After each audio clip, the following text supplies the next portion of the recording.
I'm gonna start the recording along with the stream now. That's So perfect. I'm ready to kick it off and get I've going. Ready. literally Okay. said the same thing twice. I said, "I don't go through Pittsburgh." And you're like, "You're a Yeah, fucking idiot." anyway, And I said, just for the audience, Anyway, so guys, Anyway. how "Holy prepositions. Go learn shit." about prepositions. Anyway, what's the first show we're talking about? Whoa, You you're know what? you're Hold jumping the on. gun Hold here. on, hold on, hold on, hold on. we gotta get an introduction. Oh I'm yeah, gonna okay. this is so fucking biased, This is 'cause, for like, Put our her shark's spoons sake. back into the bowls, Sean boys. literally started the recording Into the bowl, after into the bowl. Dylan said the dumb thing. Don't worry about when I start recording. We've been streaming for a while now, but I started the recording now. Like, fuck, I mean, we're The throwing recording. Welcome everybody to week 2 of the Saber Slay podcast. What are you talking about? This is week 1. This is Week week 2. Well, week 1 for you. Week 1 for Week you. 1 for you, No, buddy. We no. got words for you. Eventually. As a heads up, there will be spoilers Spoilers. and there will spoilers, be strong language. Disclaimer: this episode of Saber Slay Podcast contains spoilers and crude language. If you are underage, please watch, You got but you got like to do with it. parent permission. Sometimes You gotta do it like think the end about of the radio shows and like if you die, I don't care. If I write it out, I could do that because you know how fast I can talk. But let's not waste any time. Let's get ready. Oh, well, I guess we can. Let's everyone send the prayer up there for my Setsu. No, do not. We Do cut not its send a act prayer short for it. last Yeah, week. actually, it doesn't we don't deserve a deserve prayer. that. That doesn't deserve anything. No. Okay, let's The let. show is hot garbage. Okay, then everyone do a favor. Pick up my Setsu, put it in the trash, and we'll move forward. Then we'll do that All right, instead. No prayers, chucked. just trash. Easy. But let's kick off with a show that is not trash. Akadama Drive. So, Akadama Drive this week, we watched episode 3, titled Mission Impossible. This one is Mission Impossible. And Yeah. we will see heard why the name before. it carries that title. The episode starts with a very quick look at our executioners. We see the Master and people getting lectured by their boss. The boss wants to send in additional reinforcements, and Master's like, nope, we got this one. Just one more try. We promised we'll get them this time.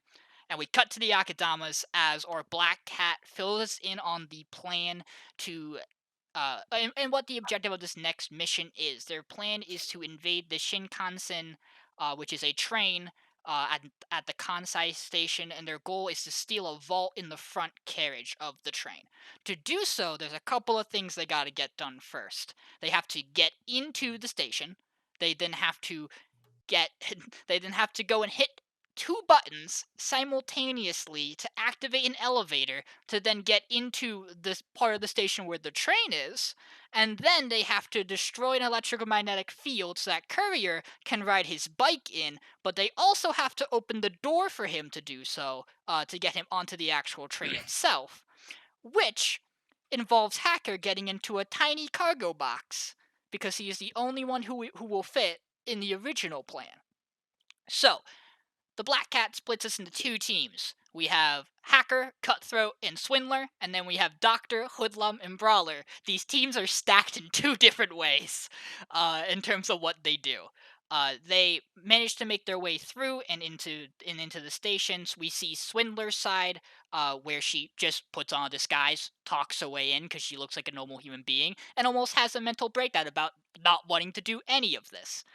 We then see the Doctor's side where they gas the guards and go on in. Hacker then distorts the cameras. They move in. They find the areas where the buttons are, and they find that there are these force fields preventing them from moving forward.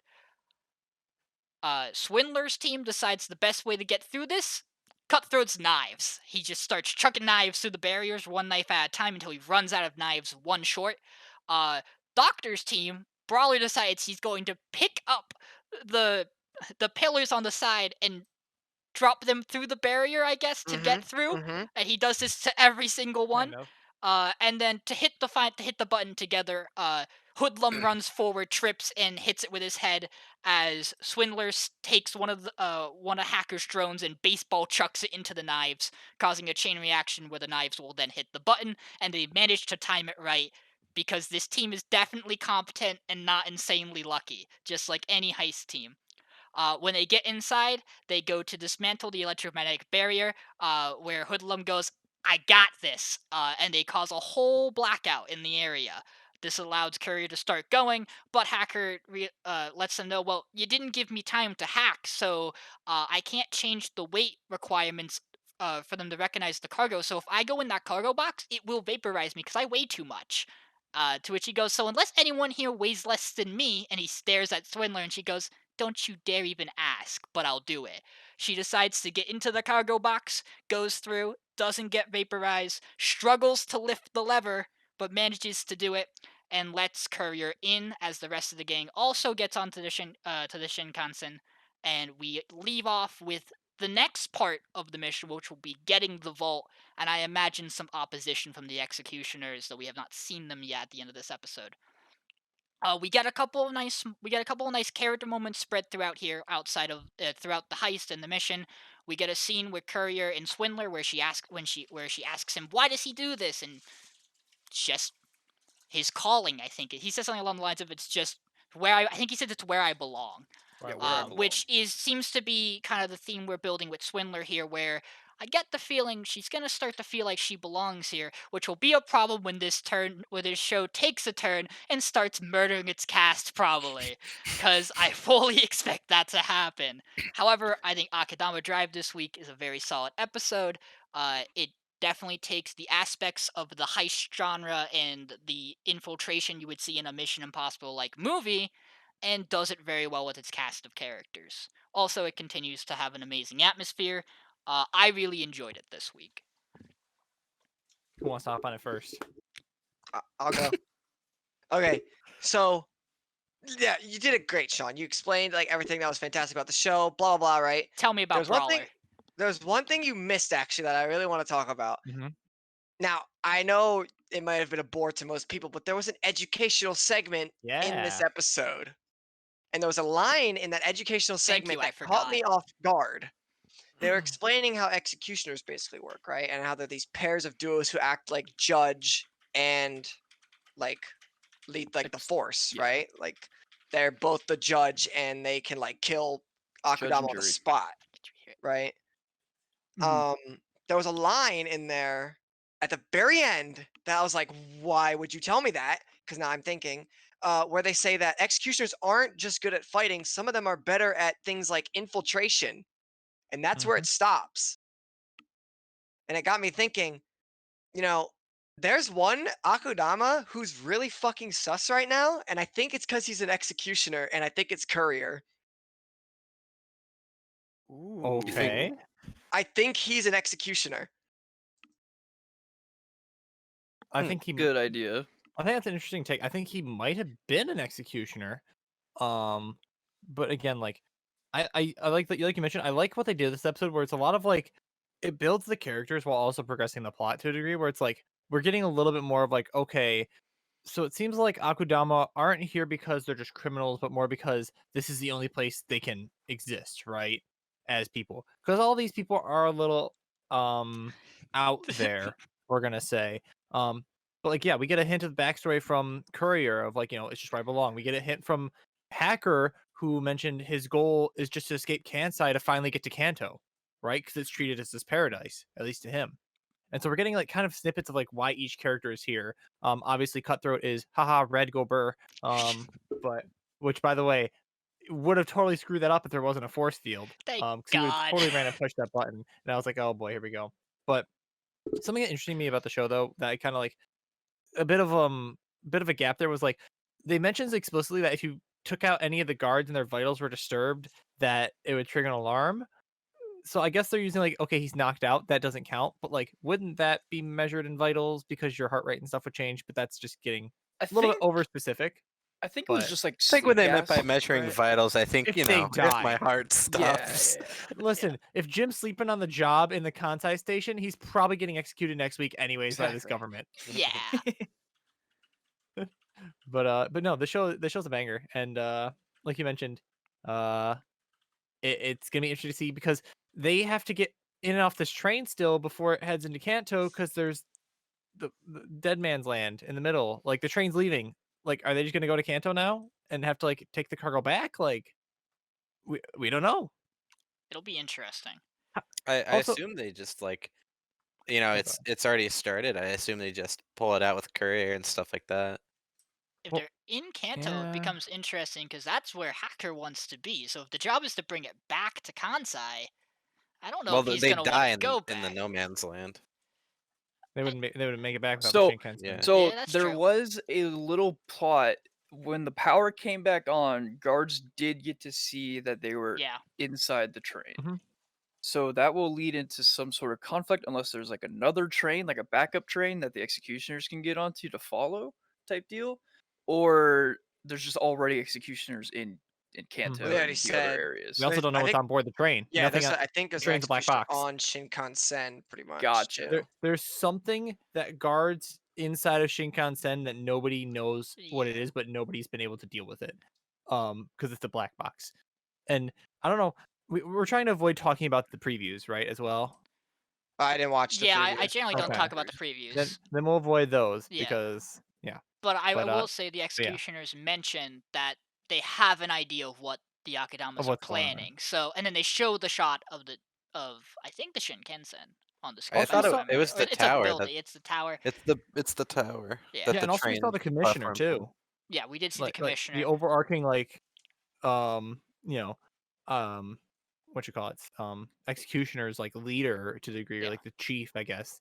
So it's interesting to see like exactly how OP these executioners, because like they said, they are the judge, the jury, and the executioner. That's what they're allowed to do. And in this case, usually just murder. But we'll see if anyone dies. We've seen injuries, but Yeah. that's what doctors for, right? Yeah, even her own. We also do get a lot of good moments. Again, building off Hoodlum just being a hype man for Brawler. I enjoy every scene the two of them are in I together. fucking love Hoodlum, dude. I like Swindler. Swindler's such a good girl. Swindler's very good. She's also like having a mental breakdown every 20 seconds, and I can fully relate to that in this situation. I mean, there's not a character on here that I don't like. I've also think that True. Swinder's actually starting to get to this point where she's just kind of accepting it. Yeah. And is like, this is kind of not fine, but becoming fine type Yeah, deal. huge fucking plot twist. She's the executioner. Oh, No, that's too Dude, twisty. No. Brad, Dude, you're saying- imagine. I was really stuck between Hacker and Courier, but Courier makes a lot more sense because part of that episode, he's just gone randomly and just comes back in that scene where she was gonna ask him why he wanted to become an Akudama. He just like, it's where I belong kind of thing. And it's like, However, Smoke. it also seems like the Black Cat knows him more than Yeah. the rest. The Because Black there's Cat- there's or there's she's keeping a parts of closer the eye the on Black him. Cat's more interested in him for some reason because he's 100% edgy. the cat has more interest in Courier because Oh, one he he gets had the his bite. own mission to bring the callers, right? So maybe it's just the Black Cat is the executioner. That would be ins. You That think, you is think it's like some you think it's like an length. inside job? It's like sus. Nothing Yeah. I have a is. feeling that like you see this like a lot is like this robot, well this like third party is giving us instructions, and then the thing that you're like trying to steal ends up being the third party giving you instructions. It's like I could see like the thing that they're trying to steal is like the Black Cat's body, and it's Mm, it's That like would be that sort of route. cool. Like I can Yeah, like see what I if can this see that happens. Like what they're if like the in vault prison, is just a but person? yeah. It's like the That'd be pretty power dope. of like that gives like this authority, like the actual power as executioners type deal my or something like that. my hot guess is that the vault's gonna be fucking empty, dude. I And, have a and the feeling. real fully. the real vault was the friends we made along the way. Oh, Um, sure. Okay, yeah, But that no, show I actually that do think week that's a then. very possibility. That the vault is just empty. It's just a symbol because people literally worship a train. Think about it, people worship a goddamn train in this universe. That's how Okay. sad life is. But it's kind of a lit train though, like it makes a sparkly kinda light. lit. Yeah, and Courier kinda has a lit. robot hand, but we haven't addressed that either. True. He's an executioner. Next. So before we move on, the last thing I will say, I don't know if we actually got to mention this on the podcast or if we talked about it afterward. Every episode title of this show is a movie reference. Yes, we'll Yeah. talk Talk about this about after. podcast. Next week's episode is called Speed, 1994 action adventure movie starring Keanu Reeves, baby. Hell yeah. Also Uh, a type of drug. Yes. True, true. So I expect we're gonna have an action episode, just purely if they're- Fast-paced action, yeah. So to me, Maybe on a time limit. gonna be as well. great. Yeah. I like the Eh, show. Any other words on I like Academic it too. Drive? Absolutely. I like I it. mean, like I said, I think that the vault's going to be the black cat, like their body or whatever, and then I also think it'd be a fucking twist and a half if Swindler was actually an executioner. Oh, that would be That'd be so. so That good, would be dude. so Danganronpa of this goddamn show. Yep. Oh my Yeah. god.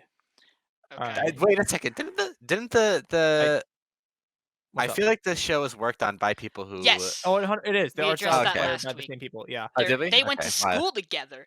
There you go.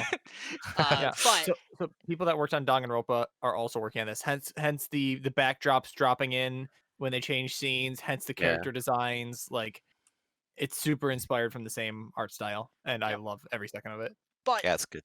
with that out of the way, I think we should move on.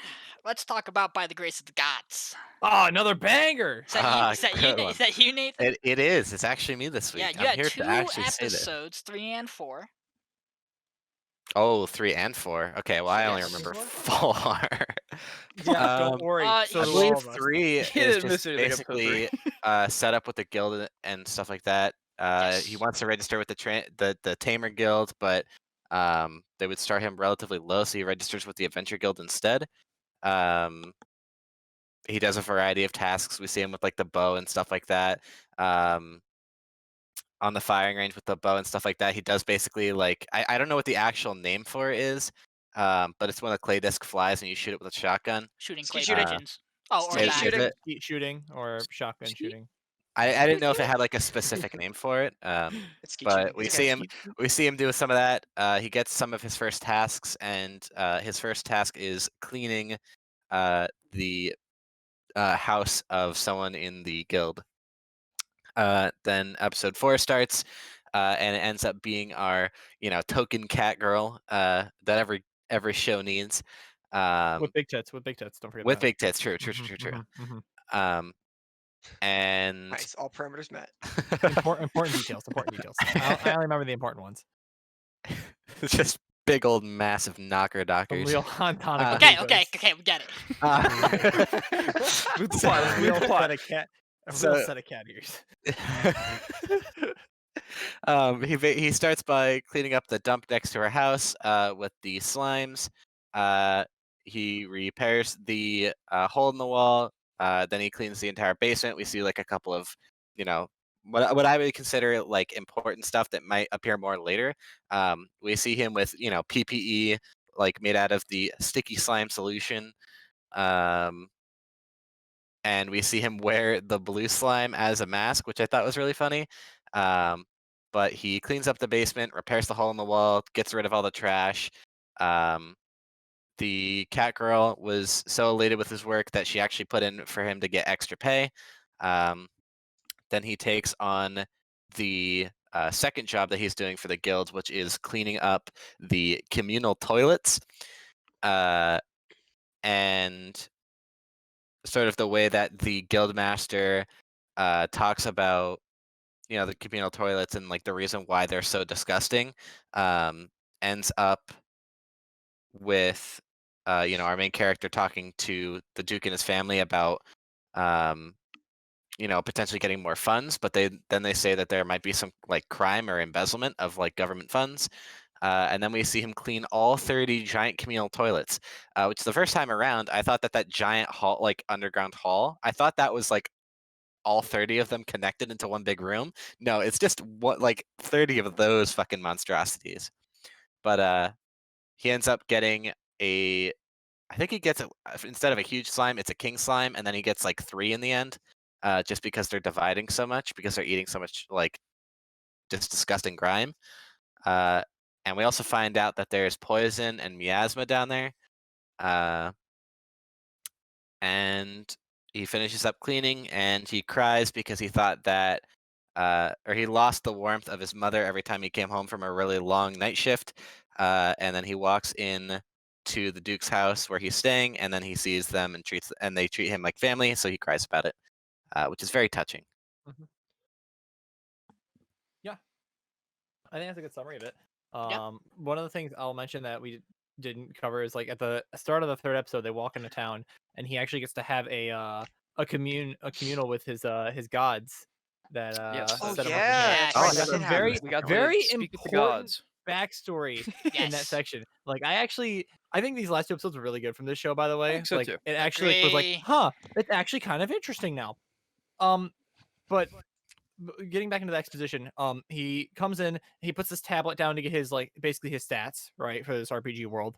Um, and he has like this like out of body experience where he's talking with the gods again for a brief period. They say, "Oh, you're awesome, dude. You pray to us every day. You're still our favorite man." And actually, other gods are taking interest in you as well, such as the god of war and other nice gods. So yeah, have fun. Bye. And they leave him with that. Come back and talk to us whenever you want. And so he uses the oracle skill that he never learned, but now has to basically talk to the gods if he wants to come back. But this dude's actually breaking the rules of the world, right? And it's pretty interesting. He's also really OP, has a specific blessing from the gods. Although we do find out that like he doesn't know very much about the world itself other than the basics. Like he doesn't know exactly how high magic capacity can be an issue because you might not be able to control it as well. He can obviously because he's like 55 or 58 now in reality. Um, and he's been through struggles and stuff. But the the main girl Elia has a higher magic capacity than he does, right? So she's even more shattered than he is because apparently she's from a descendant of families that come from other people that got transferred to the world.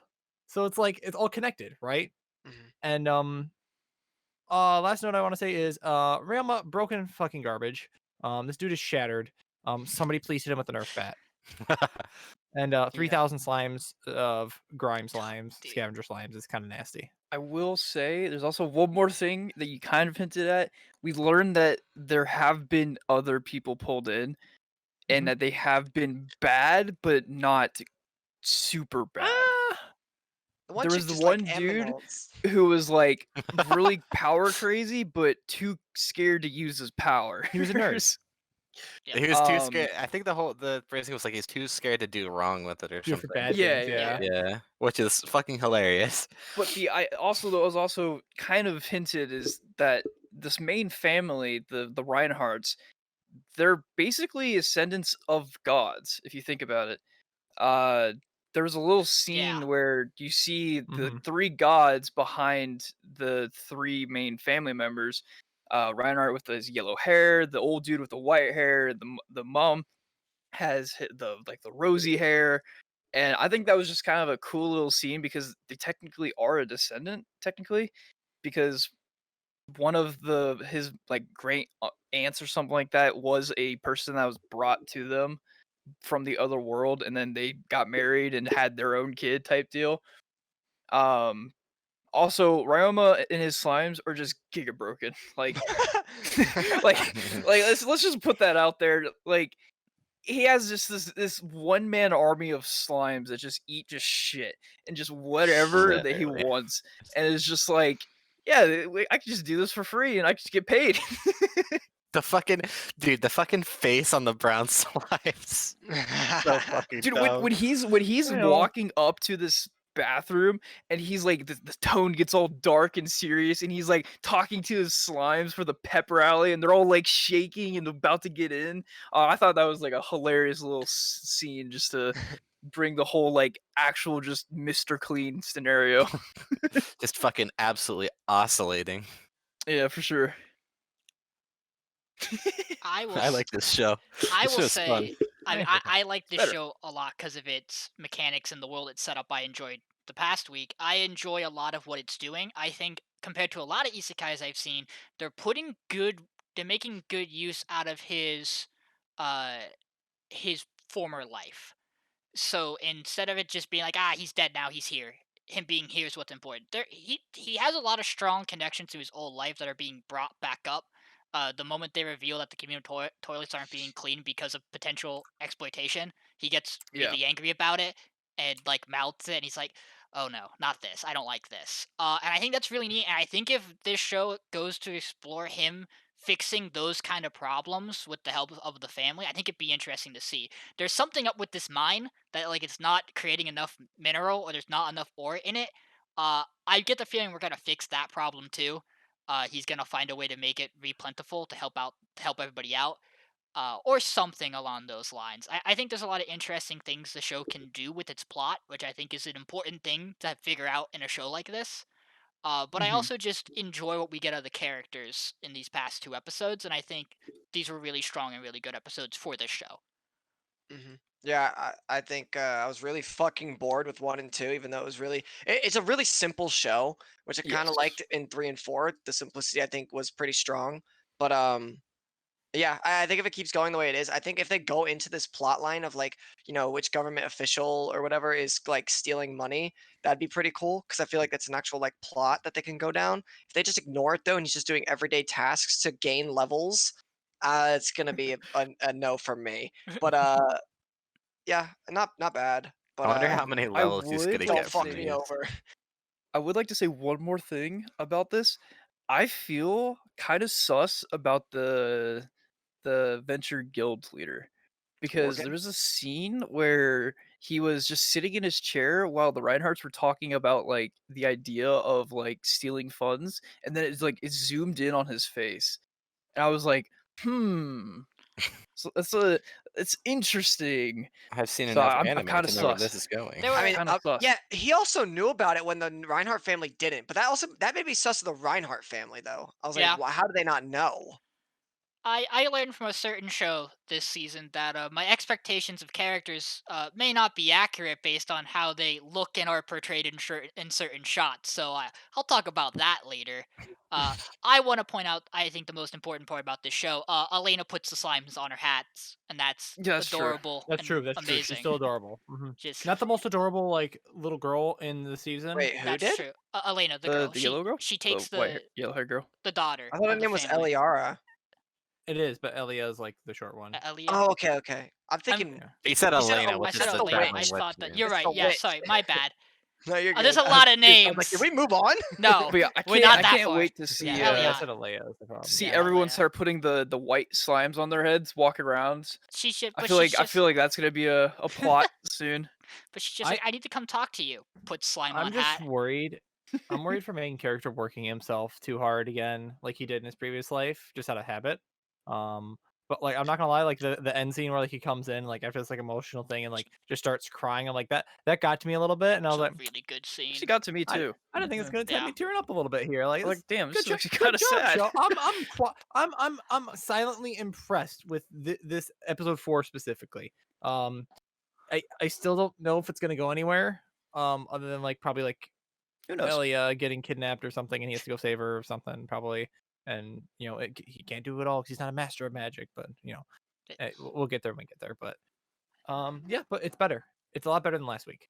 This show got us a little emotional, boys. What Did about it? our next one? Oh god. Talk to me about Oh yes, the Jackman. day I became a Pablo. god. Wait, I'm the day I Was became it a Yeah. Pablo? god. This is Pablo. Uh, All right. Dylan, So how did this day I show go for you? So, all right. So remember from last episode, Sora got beat the fuck up, right? And it was like, Yeah. what the fuck happened, right? So they're like, oh, what the fuck happened, right? And she's like, what oh, happened? I owe like money to the landlord, or some shit. I don't fucking know. But the ramen shop, basically that she was like helping out, like owed money to these loan sharks, and their interest was 30 fucking percent. Awful loan services, but whatever. Yeah, go to Um, the bank, idiot. so he's like, so fuck it, what's her name? Her name's Hina, but she calls them Odin. She's like, oh, it's so easy. And the dude's like, what's easy? He's like, you're helping. And he's like, what? He's like, don't you want to help your sister? And he's like, okay, fine. So they She's go gone. to this ramen shop, which, by the way, the owner of the ramen shop. Is under 18, Pablo. You don't know that? Yes, I do. Yes, you do, because she saw a senpai in school. I don't know what that From the means. I phone don't know call. Japanese. She's She's either at a year or most- 2 years older than his she's younger sister. 17. How old's her sister? First year. So Alright. She's 17 at most. So 19. Pablo, keep talking about the show. Anyway, so she's like, "Oh yeah, I just got, I agree. here's my specialty or whatever." And he's like, "Shit, this is really fucking good, by the way. But you need to admit you suck." And she's like, "What?" And he's like, "Yes, I am here to fix up your shop." So he like goes through this horrible alter ego of like alpha mode phase of revamping her shop, renames it to the Fallen Angel, where like their thing is that like they put the broth or whatever in, and it's like, oh, angel has fallen, and that's like their thing, I guess. Gets it on TV. By the way, the entire thing was planned out beforehand by crazy fucking Odin God chick, and who in weirdly at every beginning of each step just sultrily, or what's the word, like lustfully explained it out, and I'm like, okay, you don't need to say it like this, just explain it normally. But yeah, so he does that. The loan shark shows up, and they're all there. And loan shark's like, "I'm gonna kick your ass," and the dude's like, "Oh shit, I can't fight." And Hina's like, "Oh, just step in these pre-laid out foot markers I put on the floor." Fight up on 7. He's like, "What?" Nails his ass, dodges all of them just by Rifle fucking. green. She's like, "Oh, and then fucking left jab or whatever on 9. That'll finish him." He's like, "What?" And they fucking trade, and then the loan shark runs away, and they're like, "Oh, thanks." And then Sora's like, "Thanks so much for like doing that." And they're like, "Oh, by the way, I knew you weren't like a fucking alter ego like alpha. You're Relative. actually a beta bitch." And dude's like, "Oh fuck."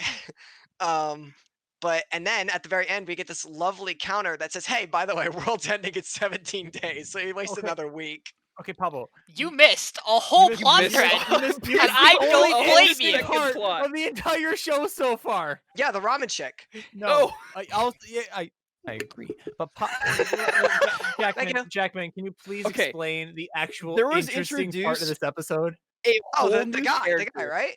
The guy. The hacker guy. white-haired hacker guy You're right. I did who- skip that line. My who bad. should have his own anime for one. Exactly. He goes to find this lost child, and he just pulls up this watchdog from the video game type screen. He just pulls up all of the fucking security cameras in his local area, finds this little girl, and then walks away. And we find out that there's like this big sinister organization, or maybe sinister organization, and that they're Kinda. trying to do research on this doctor who's into quantum physics. Yeah, And there's- physicist. And there's this hacker guy has to try to find out this research. Meanwhile, there's just this fucking little lolly god trying to waste 18 more days of this dude's last life. Wait. Jackman, Ah. you're missing one important thing. Go, The- go, go, go. Your turn. The quantum physicist is researching quantum physics and possibly time travel. Yeah, Right? baby, Possibly we gotta time travel. hit There you that go. Absolutely. reset button And in his 17 shit is going days. to come out in 18 days. The world is ending in 17 days. Coincidence? No. Nothing is a coincidence in this show. Everything is pre-planned. It's awful. It's terrible. This episode was good because I liked my Gordon Ramsay, but I'm just Dude. saying Food Wars is better with the etchy bits. That's all I'm saying. I will say, So, like, the ramen shop, the whole plot of the ramen shop was actually funny and I- no, it's actually I will funny. say that. Agree. I enjoyed this episode just because of that. However, I still can't get over the fact that there's still this one chick that I hate, and she's always gonna be there. Yeah, We talked about, like, pink hair waifus this season are coming out, and they are fucking yeah. making a statement across the anime scene. The lolly can get the fuck out of this show, but the senpai, Any Pablo, other I'm on the same character, boat. and this yeah, show like, would be good. I am a simp, by the way. in like a couple but- years, like, yes, but right now, no, I will eat her ramen, and that's about it. I'm gonna do us all a favor. Let's establish an equation for us and the viewers at home of whether or not you're gonna like an episode of this show. Proportionally, the amount of time that Hina is on screen, you will like this show less. There's 2 to 1. not that 2 much of episodes to her 1. here, and our main character is wonderful in my opinion. She didn't talk much here. the whole episode. And the only part that she was in was actually pretty entertaining because she's like, right foot green. What? Poosh! Like, man, it's over here playing Twister and So- Tangling with him and beating his ass. At this pace of this episode or this series, it's 2 episodes of pretty bad episodes, and then 1 episode of okay, this is actually kind of good. If this could change to a 2 episodes good, 1 episode bad, maybe it's fine. However, there's It- only I 18 might days finish left. it. It'll last like an additional 2 weeks on the podcast if it changes to I that. know, I don't want that to happen. Which Maybe. one of those weeks is taken up by it trying to do that? Yeah, we'll have to see. Goodbye, no bless. Good. I don't want to have to explain my Hello. shows anymore, bro. It's too confusing. Do we have any other thoughts about the Day of Forgiven God? Oh, I don't like. really I like kind of this agree. show. Like this episode was definitely better than 1 and 2, but 1 and 2 are so bad. yeah, it's like saying anything is better at this point. Yeah. That's like saying, hey, I like this trash can, but this dumpster though, like it's really shiny and new because it just got cleaned by the slimes. Like, I personally Like- am willing to give the show another week, but that's me. we I shall thought this episode see. was fine enough that I was like, you know what? If they can do something, if I see more of that hacker guy and 80% more of the episode is True, that hacker guy, true. next week's gonna That's be true. fucking If there's a amazing. full episode of just Hacker, it might stay another week. Dude, Um, just go fucking But play it's Watch got to stay Dogs. another week to get For- there. Exactly. It's Watch Dogs, but Also- an anime. What do you Also, mean? this show is literally just it's doing what it did in the movie. It's belligerently copywriting everything else in the show. Like, I will say the Gordon Ramsay references was pretty funny. I The did chopper rewatch and that. And I all, was like, yeah. yeah, this is 100% Gordon Ramsay. When he's getting mixed the with, like, Food interview, Wars. he throws down the plate and just shouting. He just turned 41 technically, and I was like, oh, that's actually pretty good. He shouts but- at the wall because one like the poster's coming up on the one corner. I enjoyed the video package a lot. He video realizes package is he must good. only wear one suit and he can use it for leisure activities. Are we good? Are we done talking about Yeah, this can we show? move on? I This think show- it's the best not show Dodge, of the sorry, season. Jackman. Is it my turn? I think we It have a is. controversial conversation we might have to have. Oh no! Talk to me about Oh, Dragon no. Quest: The Adventure of Dai. We have 2 episodes to talk about. You mean Okay. Dragon- All right. I gotta remember how this show actually is. That's not a good sign. Yeah. So let's be real here. It's 4 episodes in. They still haven't left the island. This show is actually just a child show.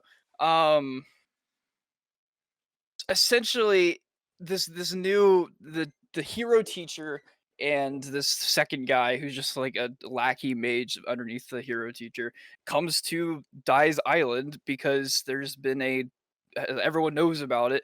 However, there's some dark and evil spiraling around the island, and we come to find out that the Mao or like Demon King has been Vern. reawakened, and that all the monsters on the island are actually turning evil, and they're actually wanting to kill one of each other and die. And Dai's faced with this dilemma of running, essentially, until he gets to the beach, and then the hero guys come in, and he does a fucking 1.5 minute jog around the entire island, drawing a line in the grass to make a Pentagram. seal barrier so that this darkness, evil influence doesn't get into the monsters, and then everything becomes normal.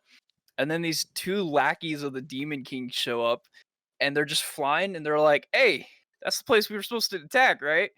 And then they attack it and get completely obliterated. That's essentially episode 3. Yep. Actually, there's a little bit more of a training arc in between there. And Dai's basically learning from this hero suspicious guy who just knows him, how to become a actual hero, and he's learning these magic skills and all that. Basically, just your generic training arc. Until we get to episode 4, they're still on the island. They're still training. We come to a dilemma of, okay, Dai's gotta beat the master, and the master dude turns into a big ass dragon where Dai literally gets roasted to death but is still alive. And then the second breath happens, he learns a new move and slices the fire and cuts the main dude, where he just becomes a complete wuss. And a little bit later down the line, there's another dilemma of this barrier. It's being attacked. We come to find out that the Demon King himself has come to the island and is forcing himself into the barrier. And he gets to the island, and the teacher hero guy is fighting him, and we come to find out that he's actually the hero of the past and is getting his ass kicked.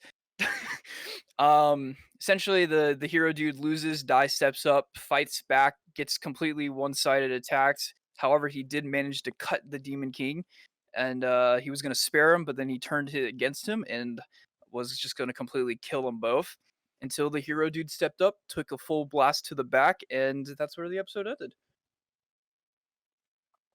Yeah. Can I go first? Because I go feel right like this is ahead. probably a good Uh, thing. I feel like it's gonna be better if I get my stuff out of the way and then let you all go. Um, I recognize this show definitely has kiddish vibes. And feels like it's meant for a kid. A lot of shonen are. You can say Dragon Ball feels like it at times. You can say Naruto feels like it at times. Which I know those are gonna be. You can yell at me later for that opinion, but No, that's fair. I think this show has things that are good about it. I really do. I think I was not expecting the teacher to be the former hero. He I wasn't either. entirely was giving off evil vibes to me on every single shot he was in, and nothing about him seemed straightforward. And he was very suspicious in every scene we've seen of him so far, until episode 4. Uh, that being said, I also do like Dai. I think he's a good child character, which is impressive to do in a show like this. And I think once they do leave this island, it will do a lot of beautiful things with its setting piece, and it will probably have some fun characters.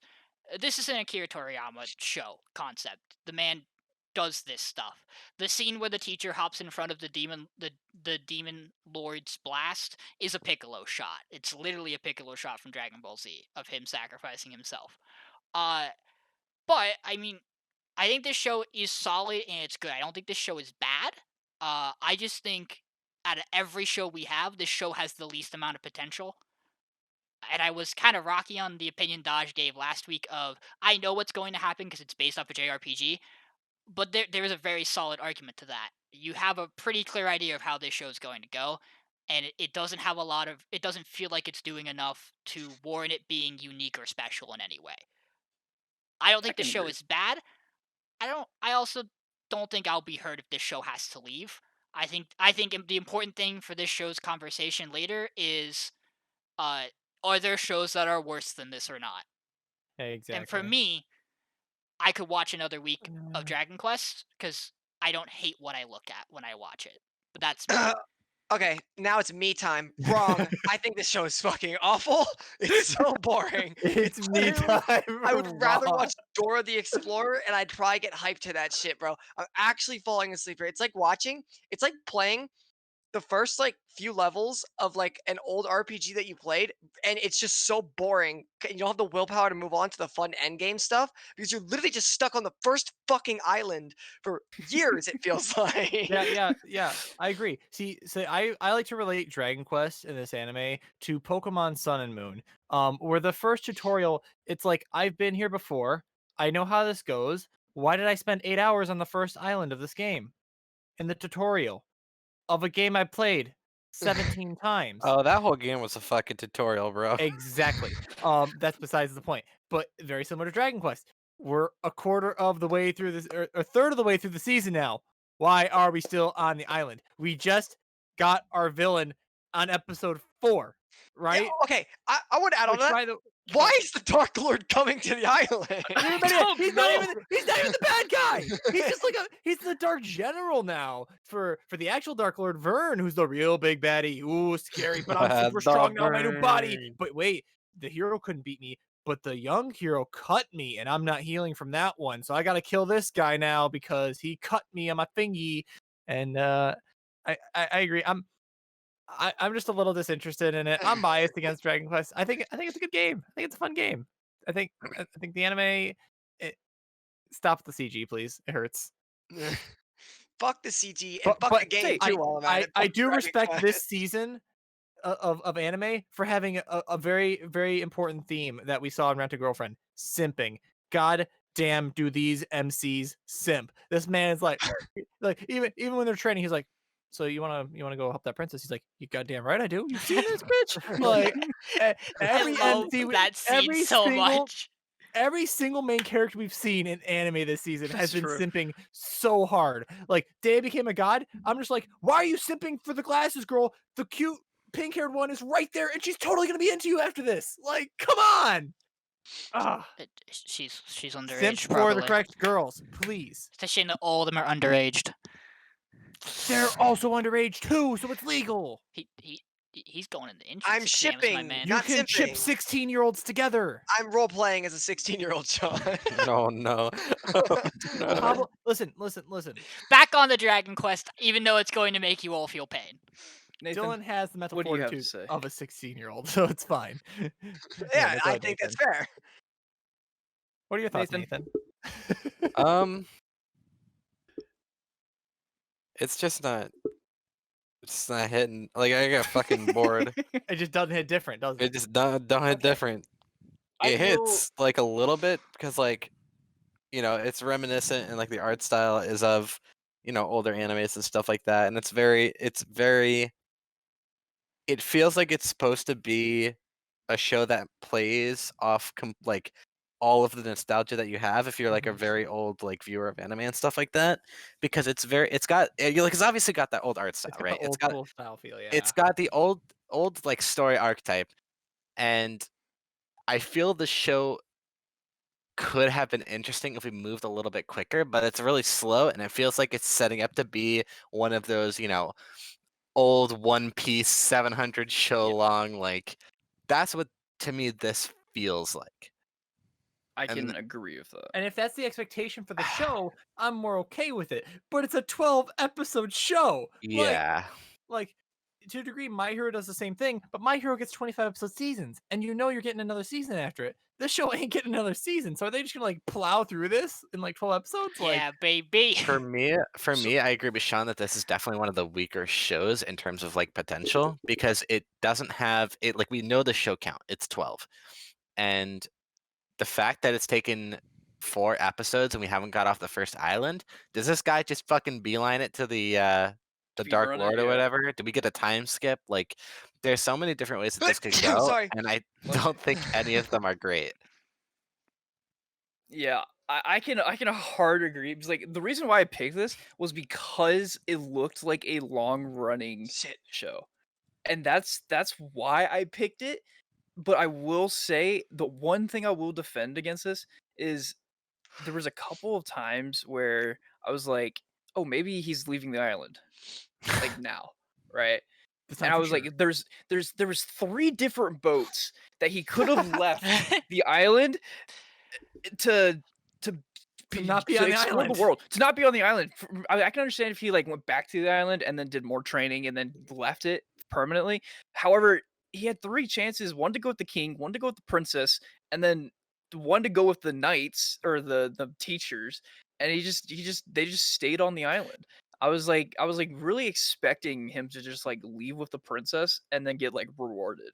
Or Dude, some it's literally shit like the that. first one, you're like, oh, okay, maybe he wants to stay on the island. That's that's whatever. The second one, you're like, okay, yeah, for sure he's leaving here. And then the third one, you're like, I can't believe he didn't leave last time. It's definitely here. And then it's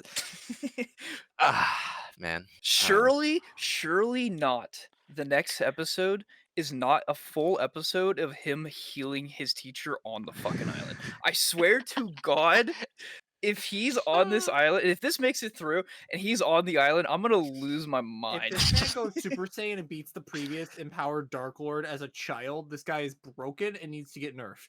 I do want to say, just to address this point we're talking, the show is not confirmed to be 12 episodes. My anime No? list nor live chart has any episode count for it yet. It's The most fuck said likely 12 gonna episodes? be gonna be running longer. I think you Okay. started that 12 episode conversation, Nope. but Because That I was me, picked it up probably. off. I picked it up off someone. okay. Yeah. So just to Don't get that out. care. Of the, yeah, I I'm- don't know if it makes much of a It difference. could be 5 episodes. It could be 500. It's boring. Holy fucking shit. What if this Still- season just ends next let's- episode? Let's It's save boring. let's save Dylan and get him talking about something I know he wants to. Jackman, Oh. continue. Oh, Iwakakura. I'm continuing? Oh, let's go. So, we left off with her failing at the first tournament, her very first tournament.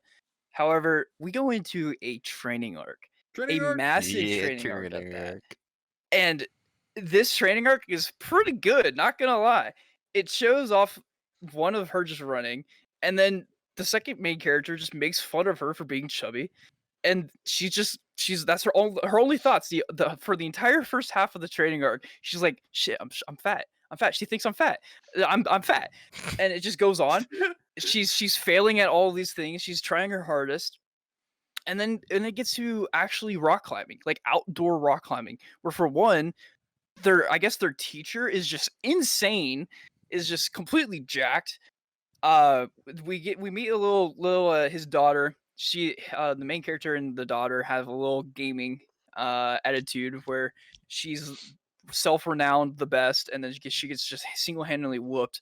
She then starts calling her master and all that. And then they go to their actual training regiment and begin rock climbing.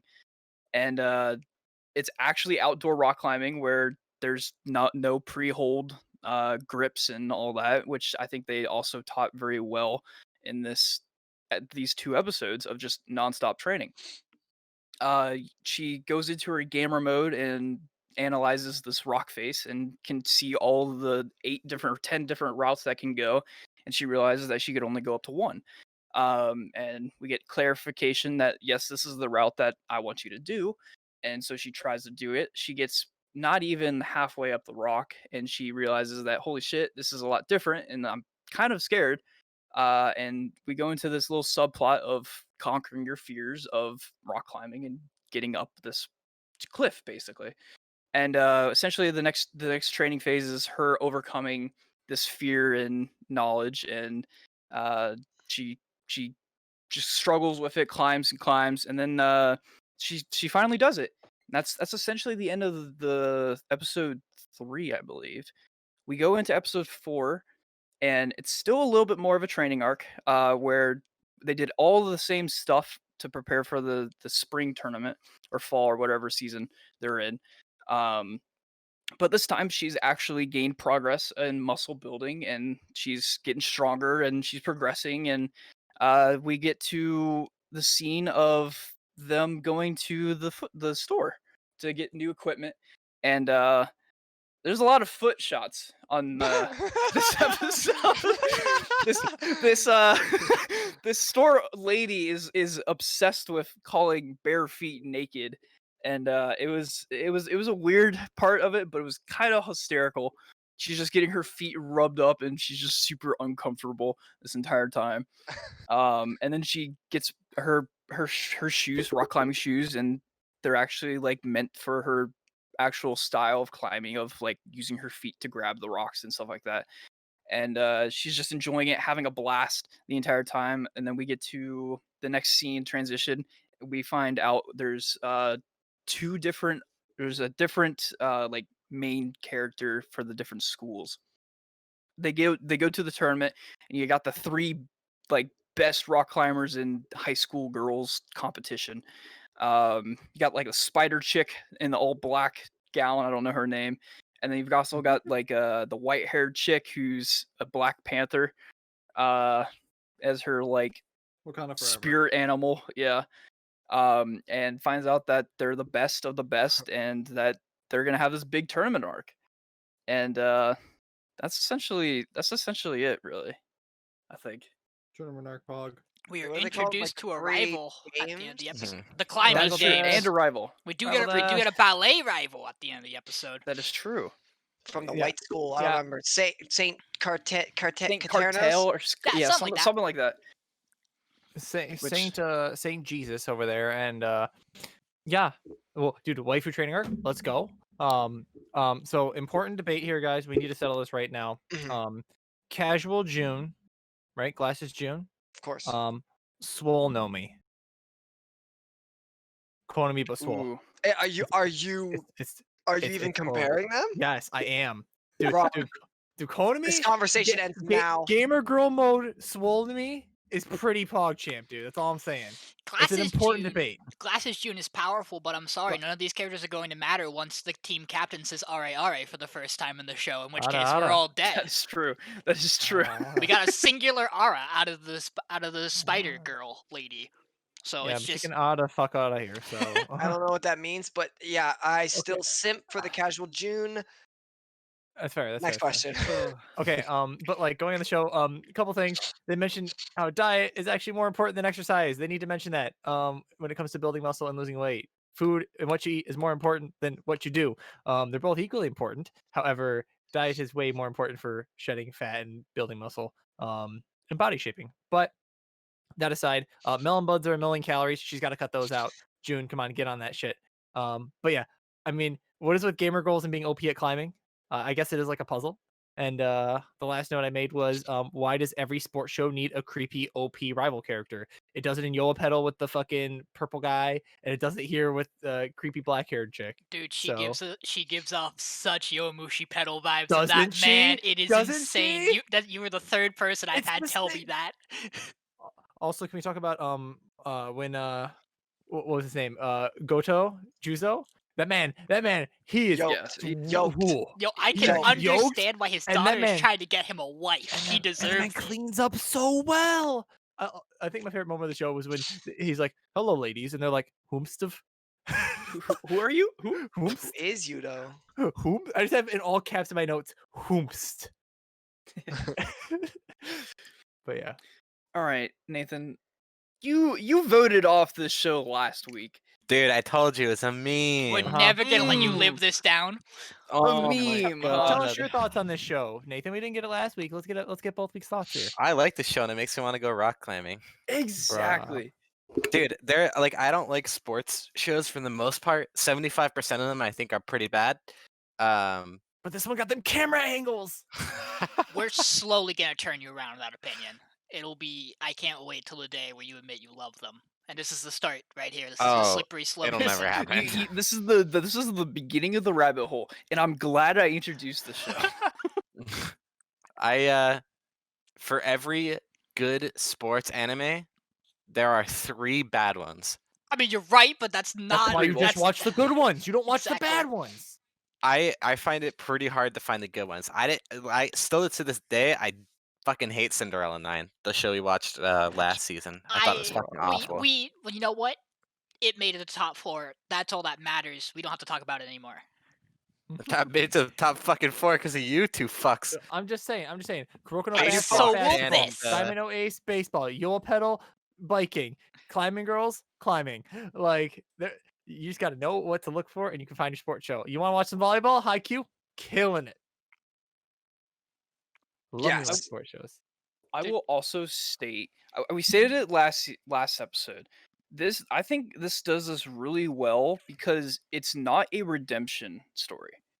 It's a story of the best in their class trying to become better than the other 2 schools.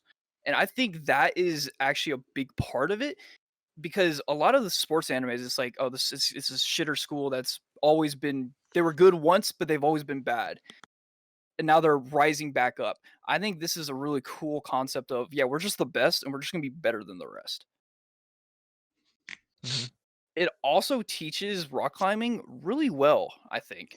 And which is also a big factor of, yeah, I kind of want to go rock climbing now. I want to try this out. I want to try to get better at this type deal. Yeah, there was a weird ass shot that I actually was. almost spit out my fucking train.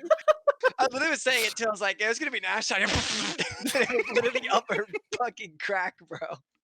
I mistook the seam in her pants for her fucking Kato, bro. These It was two. out of nowhere too. It's just like underneath, like looking up at the other 3 just talking, random. It was and so Kokori's just like random. bending over, like stretching, and they're like, "Yep, this is a shot right here." It's like it's the tasteful fan service that gets you every time. These 2 episodes were had a lot more of those than the first 2 did. A lot more I- fan service. But you I don't know know what? what you're It's talking about. still not at a It's level not- yet where like it's yeah. invasive and it hurts my soul like some of the Because stuff we we've have watched. to rebuild her body, guys. Yeah, once we get Once I once we heard get that, there, I we'll knew be what we were in for. admiring her body. Don't worry, Dude, the show's I not. Gonna can't stop. wait to see her be completely ripped. Oh, I'm excited. Are we? Do we even need 3 other words? I know we could talk a lot about this. Nah, I'm just saying, I'm Glasses done. June get more competition. Dylan, you should not be so excited to move forward to the next show. Fuck, is it Noblesse? It is no. It's But Noblesse. I have good news, Dylan. It was 1 episode. Yeah, That's true. and we saw that one with Day the God became thing. Okay, so fuck. All right, hold on. Let me make sure. Let me just make sure for a second here. So while he's reading that, I just want to give you as a preface. So me, Jackman, and Pablo are all in the same Discord for League of Legends amateur teams, as we mentioned before. And Pablo, we were talking about our thoughts, just general stuff without getting too well involved before the podcast. And all I get is, yeah, I'm voting off everything from Pablo, and I'm like, I have in my notes explicitly like Pablo's gonna hate this character, Pablo's gonna hate that character. Pablo's gonna hate this show. Pablo already fell asleep. Like, Okay. I'm excited. Fun fact: I accidentally fell asleep during. Never mind, we haven't gotten there yet. So noblesse. So this episode is like mostly about Regis and M21. I don't remember. Did he have a fucking name or was he just Nope, M21? M21. Just M21. All right, so Scarboy and Regis are like fucking lightning eye connection to each other. They're like, "Oh fuck you," and "Oh fuck you," basically. And they're just like, Regis is like, "I'm gonna murder you," by the way, and M21's like, "Okay, do it, like, please, fuck." fucking you Um, won't. and he's like, "Oh, you experiment," and he's like, "Call me like I'll fucking murder you." He's like, "Oh, okay, sorry." So there's a boundary there, I guess, that he won't cross, but um Yeah, the, racism's not the cool. main point of this episode was that a lot of it was a bunch of stupid shit, but there was the special forces finally showed up, basically the special vampire forces from the Union, and they were investigating the disappearance of Jake, Mari, M24, and M21. And they had nothing to go off of, but they knew where the incident happened. So they went there and they're like, they got all their fucking hacker dudes hacking and shit. And the hacker dude tries to hack into the police system. But Manabu, which is the nerd friend who the orange haired guy thought was gay, in the previous, he thinks he's gay with Regis. I mean, he might be Sorry, I shouldn't say gay. You know what I mean. I can't think of any quicker word off the top of my homosexual. head. That word, yes, my bad. Why did I forget that word? The guy might like other guys.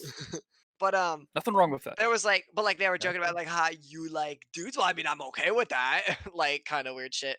But so Manabu is sitting there doing just like mainframing up his dad's police network and knows it's getting hacked. He's like, "Oh, fuck you, take this virus." And the dude's like, "Oh shit, we got a gamer in this bitch." Like, okay, so he's like, put it, and like, and then he leaves for a second, and the orange hair. What's the orange hair guy's name? I can't remember You. it now.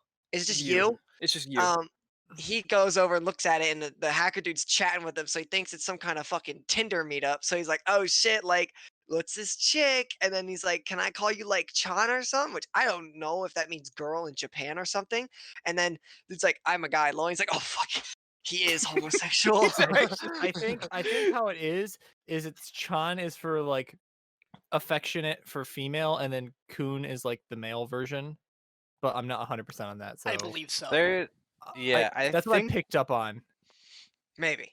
But But, there's like an we'll test the honorifics later. tier chart. Yeah, where, we like, need to get the honorifics tier chart Dono one and Sama episode. is like ultra We don't need to polite. go. We don't let Dylan continue. Kaguya-sama. Before he forgets what he's talking about, let Dylan Yeah, continue. Okay, perfect. I was just about to say, I'm Go, forgetting go, go, everything go, by the go, go, second. go, go, go, go, go. So then, fuck. So M21 is just So hacking. he's at work and he's like he sees some of the people are kind of like remembering him and like noticing him, like he like goes to watch like the fucking, I think it was the soccer game, and they're like, "Oh yo, what's up, you fucking sack of shit." And he's like, "Oh shit, you remembered me." And he's just like gets like this value of human value. There's like sorry, there's like these stupid comedic scenes with like Regis, Syra, and Arthur. Frankenstein, not Arthur. Where they're like, sorry, I watched Fire Force earlier. Where they're like, "Oh, why isn't fucking what's the dude's name? The no actual fucking Noblesse?" Right.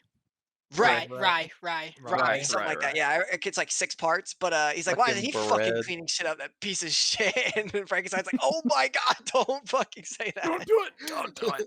He Um, actually cleans up. and he Yeah. actually cleans up, and He you see picks up a Frankenstein's single like, wrapper. I'm dead tonight, by the way."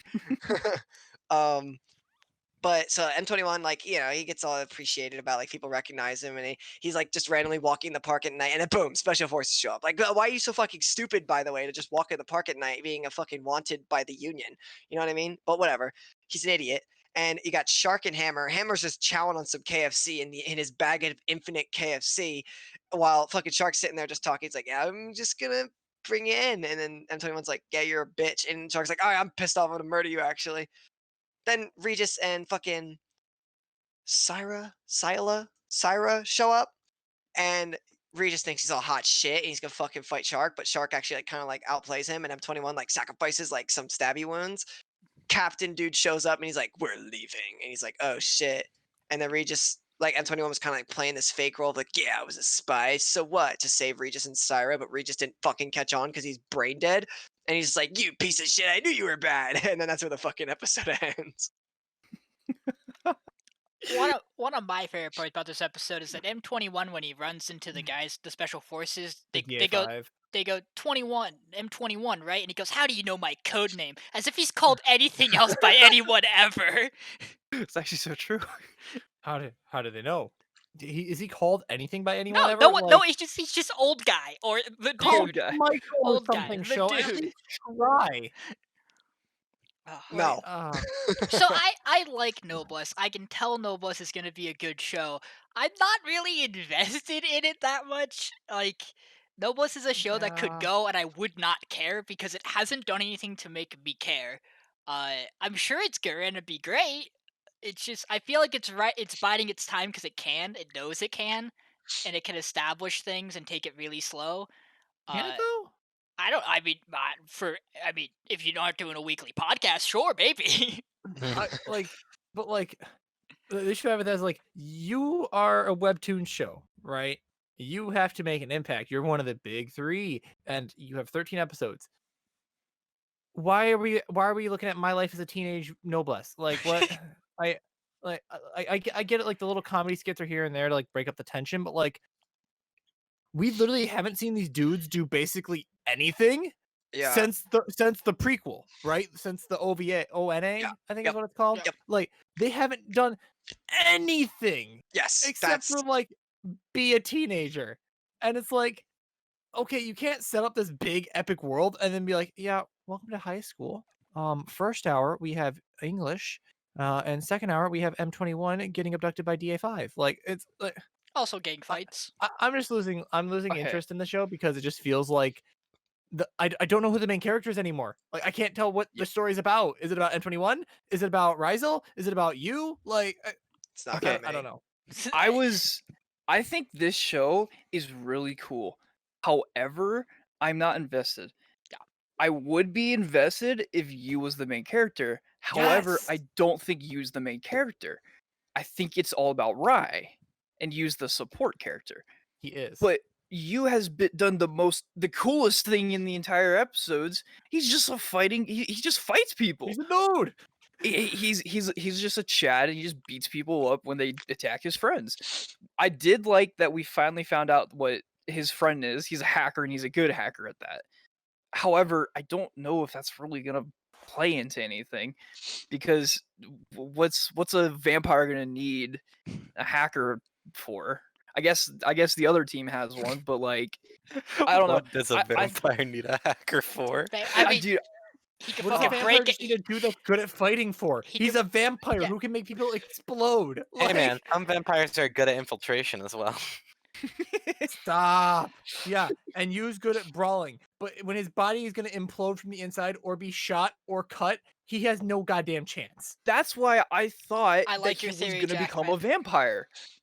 If you became a vampire, like became a noblest and was like badass, then I could be like, yeah, this show's fucking Can badass. you become a noblest? I was gonna say Like, we also don't know how this works yet. We don't know if vampires work like that in this world. we don't know how vampires work.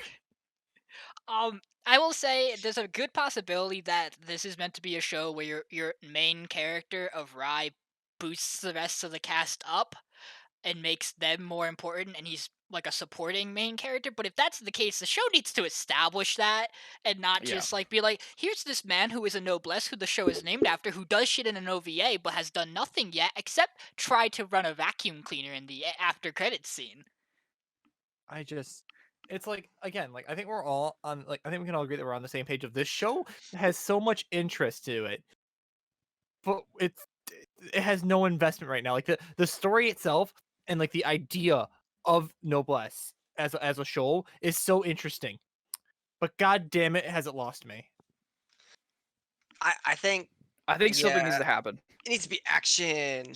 I need Frankenstein to kind of pop off again with his lightning shit. I need them to explain their yeah. powers. I need them to like well, I don't know.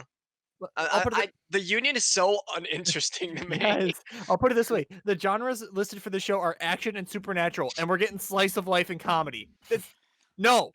It does Stop. those things well. It just I would It's doing prefer it them do okay. the things they're supposed to be doing well too, more frequently at that. Nathan, what are your thoughts on Noblesse? I mean, I think you guys pretty much summed it up. I'm not that invested, and I don't think. I think I'm okay if it stays around another week. I think Yeah. there are. I think there are shows that I'd rather have off first. I think this show scales. I think That's the what I show- was just about to say. Um, Vladimir, it's If this scaling. show pops off next episode, then I highly expect it to stay that way. I hope so. If it pops off and dips back down, I don't want to hear. This show Yeah. is literally that SpongeBob meme where he's poking the snail, going, "Do something." Well, if we're good, let's jazz up Let's the do energy in the something. room. Let's talk about a show that Nice. absolutely fucking does something. Jackman, Oh, it's me. All right. Jujutsu Jujutsu Kaisen. Kaisen. All right. I think this show is either a top 1 or top 2. Yeah, I am dude, a it's big so fanboy good. of it. Episode 3, we get introduced into a new character, the female. I forget her name. It is Now, bitch. Nobra. I wrote it down, Nobra? hang on. Noba. Something like that. Anyways. Nobra Kugasaki? Yes, that. Kugasaki. Anyways, the first scene is we got the 3 main characters: white-haired dude, red-haired dude, black-haired dude. They're just waiting for this main chick, this psycho chick, to come in to meet them essentially outside the station. And you see her. The first interaction with her is that this sleazy business dude is trying to get this random passerby to be a model for him, and she walks off, and then our main chick, she walks up, grabs him by the collar, and is like, "Yo, what about me? I'm hot. What about me?" And he's just freaking out, and she let goes, and then he runs off, and he grabs him again, and I found that pretty funny. Essentially, Garo tells her to come over and get a little nice little interaction between the crew, and we find out that this is the 3rd year and the new student, yada yada yada, and they're brand new to the city, and you and what's the main character's name again? I always forget. Itadori. Itadori? Yes, Itadori and the main chick are just having this moment of where do we want to go? Where do we want to explore Tokyo? Because they've never been, and I find it so funny and cute. They hate each other, but as soon as something of their common interest comes, they just mesh in, and they're just like, yeah, we have one brain cell. Let's work together. Essentially, they go to this abandoned warehouse, and the task is to purify this area, basically to remove the curse. And only Itadori and their main chick are allowed to go in. He's not allowed to release his curse because it will just blow away all the spirits. And Goro wants to test the main chick.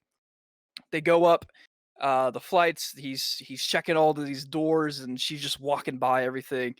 And they get up to the top flight of the stairs, and there's a little conflict between him and her, and she calls him a nobody who can no longer, that isn't attracted to any girls or anything like that, and he's just like, wait, how do you know that?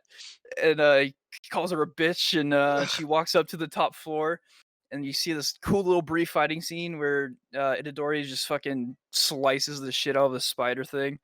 And then the scene changes to a hall of mannequins with her, and she walks in, and she knows exactly where the curse is, and she has a badass hammer and nails, and she power drives these hammers with like spiritual force into this mannequin, and it essentially dies, and she's just talking, and then all of a sudden this board falls. There's a kid there, and this chick just comes up and is like, "Hey, come here. It's okay."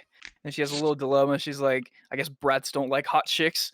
And then she tries to come with him, and then this weak spirit comes out of the wall and takes him hostage. There's the little dilemma of her giving up and trying to find out the right choice. She almost like just walks away, kills the kid, and says she gives up. When we get Itadori just breaking through a wall to grab the kid, and essentially the kid is safe in Itadori's arms, and the fucking spirit runs away, and Itadori chops off the arm. She then uses voodoo magic on this fucking spirit. It bursts out the wall and essentially just vaporizes. And Itadori has a little comedy section where him and the kid look the exact same brain cell power, and they just both agree that crazy chicks are crazy. And that's essentially the end of episode 3.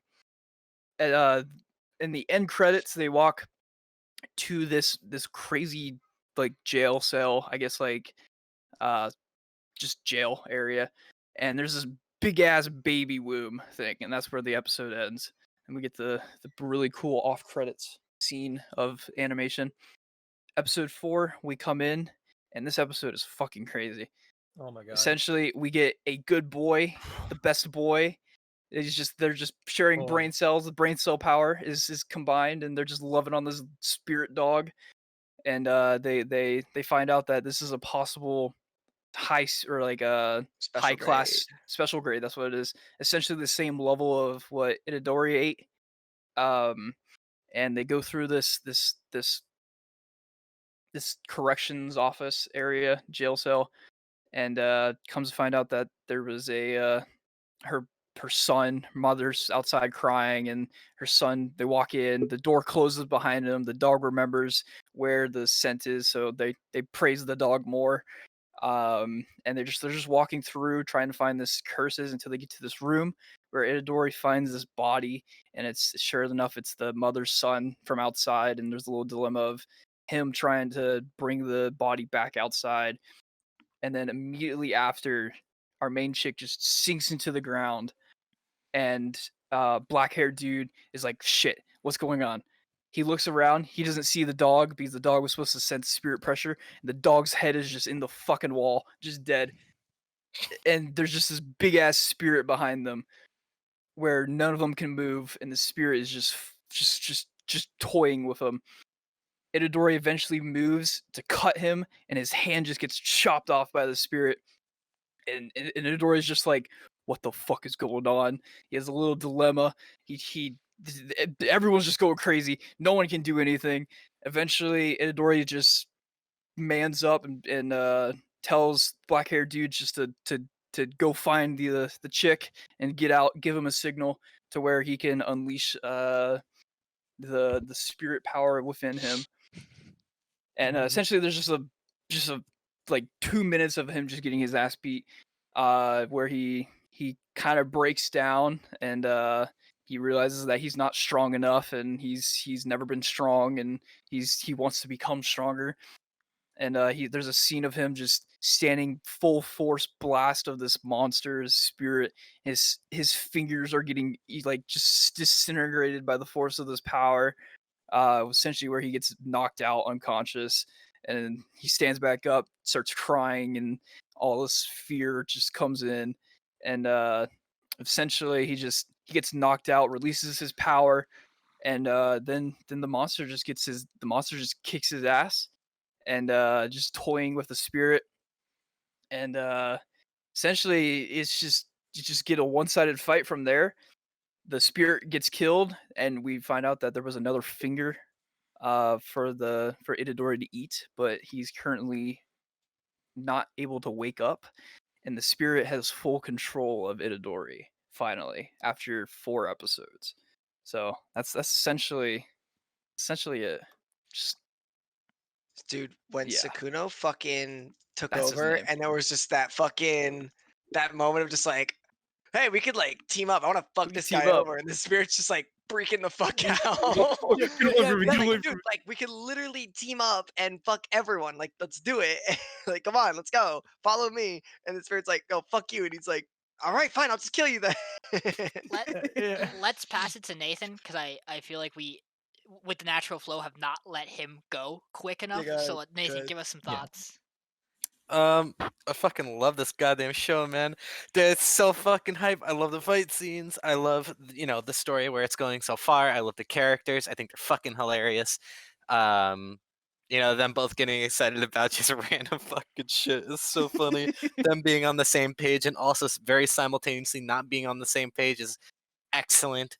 I love the way they're written, and holy fuck, I'm excited for the next episode, especially with the Kuna. way, yeah, where Sukuna took over the body. I don't know if it's like because Itadori was so like fucking defeated that he couldn't do shit.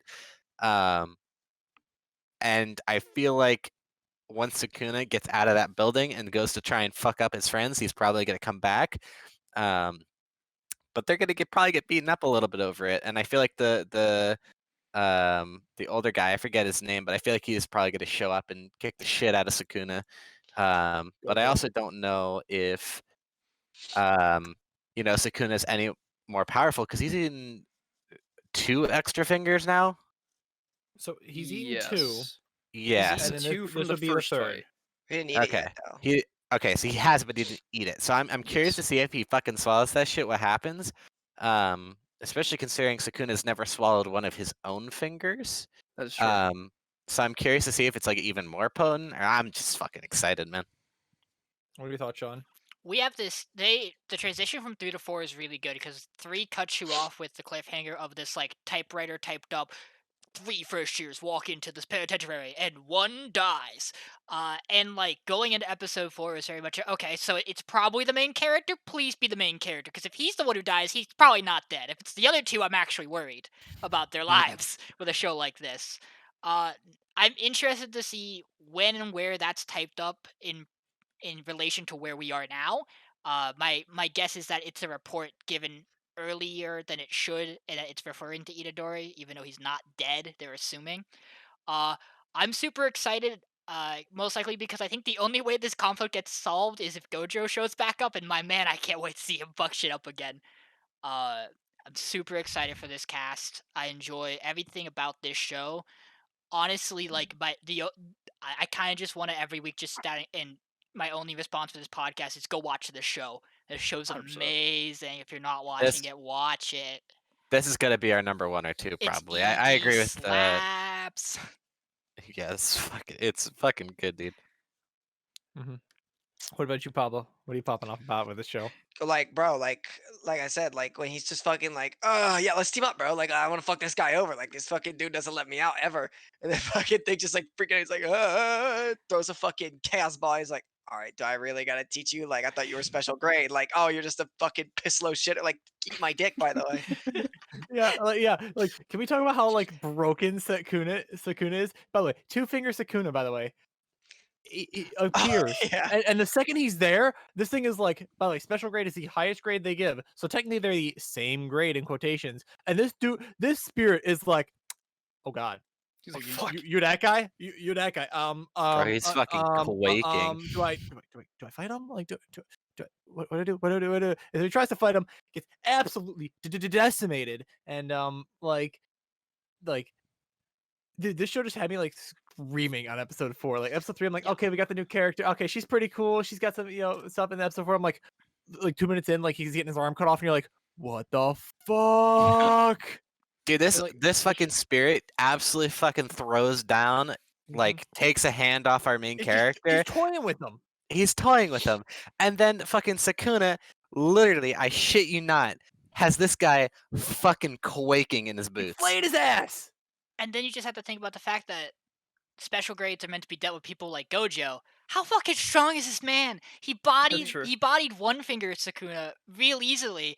He's probably still able to body 2-finger pretty easily. Fucking Gojo's a madman, and he's like only one. He's only one of the other sorcerers we've seen out of this So school. that's the interesting thing too, is like Sakuna also gives us some backstory of like these sorcerers don't even understand what exactly jujutsu is or how to use curse energy properly.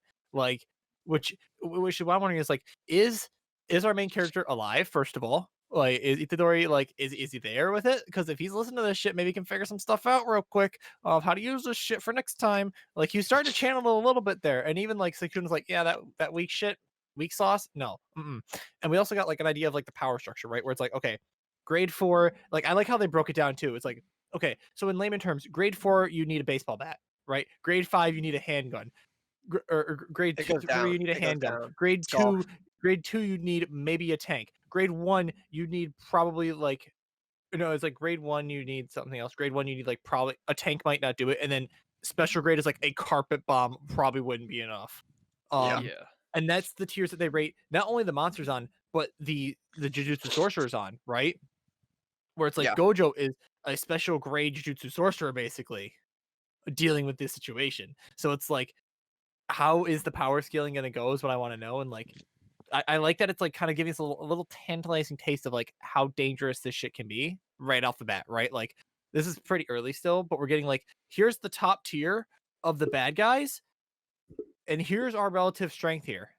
Like, other than Sakuna, which by the way can't just flip on and off all the time now if you're getting your ass beat. Like, other than Sakuna, every other special grade is still just absolutely just decimating these kids. So what I really like about this show is how they go from comedy to straight horror. Yes. Yeah. And I think that is something that this show does really well, because like you get introduced and it's just like, oh, it's just these funny children character are sharing this moment with this dog spirit, and the dog is just having this time of its life. And then not only like a minute later, the dog is fucking dead in the wall. No one heard anything. The main character, the chick, is just somewhere else. And then the Itadori's hand is just chopped off. It's like, what the fuck is happening? And then also, I really like how many creatures the black-haired dude has. Like, we got to see a snake, we got to see the other dog, we got to see a frog Bird. as well, He's a bird.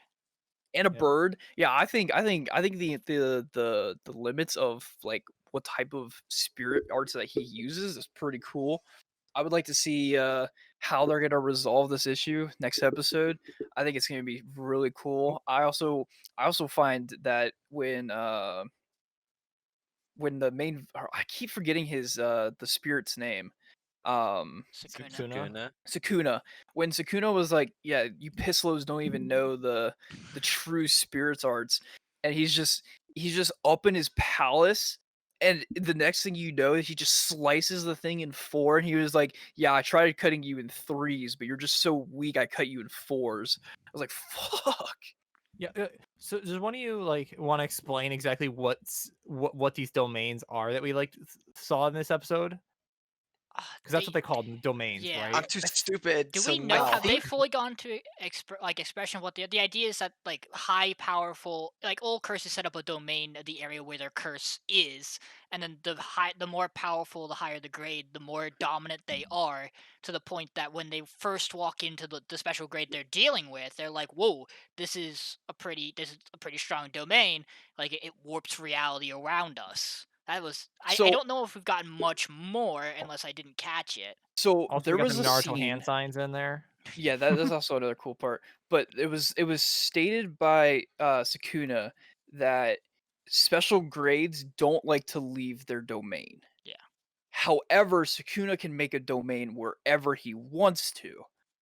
That was something that he did. Because there was a scene where the special grade monster was not following him, and he was like, special grades don't like to follow or leave their domain. And that was something that was said, and then the next scene was him creating his own domain above, I guess, the special grades domain, technically. Same grade, by the way. Same grade. Yeah. It's an exponential scale. I just want to also give this show a shout out because I don't think we've really touched on it too much. Our other two characters, we're slowly getting stuff about them, like Mhm. about who they That's are, true. what they do, or new main female lead. Probably her reuniting with this friend is probably not gonna go well. I imagine there are bad things in the future for her when it comes to that. Uh, Or her friend's also a sorcerer, in which case, cool. That'll be fun to see. I'm more willing to lean towards the she might not be alive by the time we meet her. I think it's a till death do we reconnect thing by some of the imagery we got from that. Yeah. Like, We also get we aren't getting a lot for is it? I'm not good with his name. Fushiguro. What's it? The black haired dog boy. It's The edgy guy. the dog boy. Fushi. It's Fushiguro. Yeah, Fushi, I don't have a neck because my Yeah. collar's too Fushi. high. What's his name? Fushi. Fushi, Fushi. we get the only I think the hint we're getting towards him are the way he deals with the other two for sure. He seems like he's seen some shit, and when he talks to Gojo about like his expertise, Gojo kind of lets them know like he seems to be the one who's the most in touch with his energy as a sorcerer. Like he seems like that you've lived your whole life like this. You know what it's like. And we're getting moments where he seems to be caught off guard with how powerful things are, but also like they remind him of really bad things that have happened to him. So I'm very intrigued with the rest of the cast as well. I think this show does a good job of dripping a little bit of each character's stuff here and there. We got way more than I thought for the new girl when she got introduced. I did not expect to get so much A about full her backstory. in that Yeah. first episode. And also each character's doing different things, right? Like Itadori has Sakuna inside of him. Fuji has, he's using jujutsu more often, and then Nobara is using actual channeling cursed energy, right? So it's the three different kind of like forms of it. So yeah, this show's just good. It's good. It's good. The EP is the best in the season.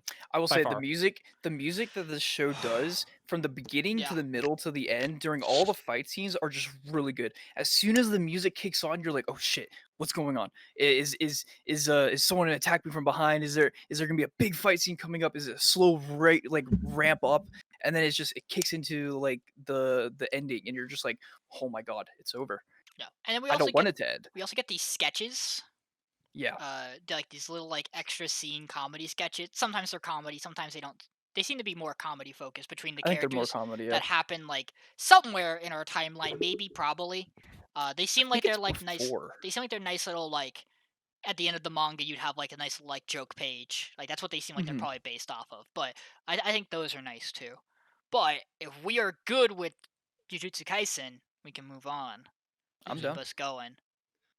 Mm-hmm. Okay. Next up, Taoso Samurai. This week we pick back up only episode 3. We pick back up where we left off, which is the confrontation between Jotaro and this new youngster, well known, fresh out of medals and such, Tetsuo. And Tetsuo is like, old man, you ain't got shit on me. You're a disgrace to gymnastics. Fight me in gymnastics, and when I beat you, you're gonna quit. And Jotaro looks at him and is like, what? And Leo's like, yeah, he'll do it. And his coach is like, yeah, he'll do it. And Jotaro's like, I will? And they're like, I'll yeah, do it. you'll do it. So he agrees to it, and Jotaro kind of gets this boost of energy. He's like, you know what? I'm gonna give it my all. I'm gonna fucking wipe the floor with you, kid. And his coach goes, but we can't do this right now. This man's not ready. Give us a month and a half, about. And we then see Jotaro go through a little bit. He talks with his coach about what he needs to do, what he can and what he can't do, and they explain, you're getting ready. We're gonna get you going.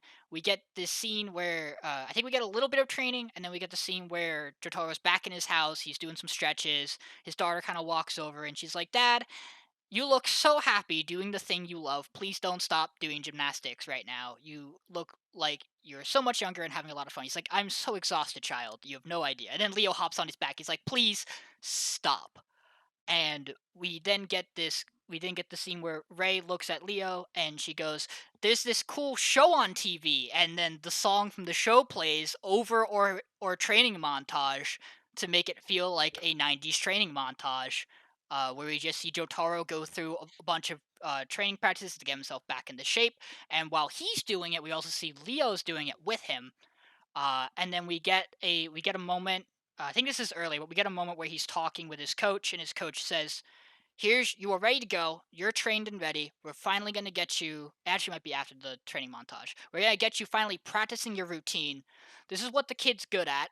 He has to clean up some spaces, some mistakes he has that would dock points in an actual competition. His body's not so tight. He has gaps in his form. We can take advantage of that. You're going to rebuild your body and make it perfect in that you won't get points docked here and there. But the one thing you're not going to do, Joe, is your special triple flip named after your last name, the Aragaki.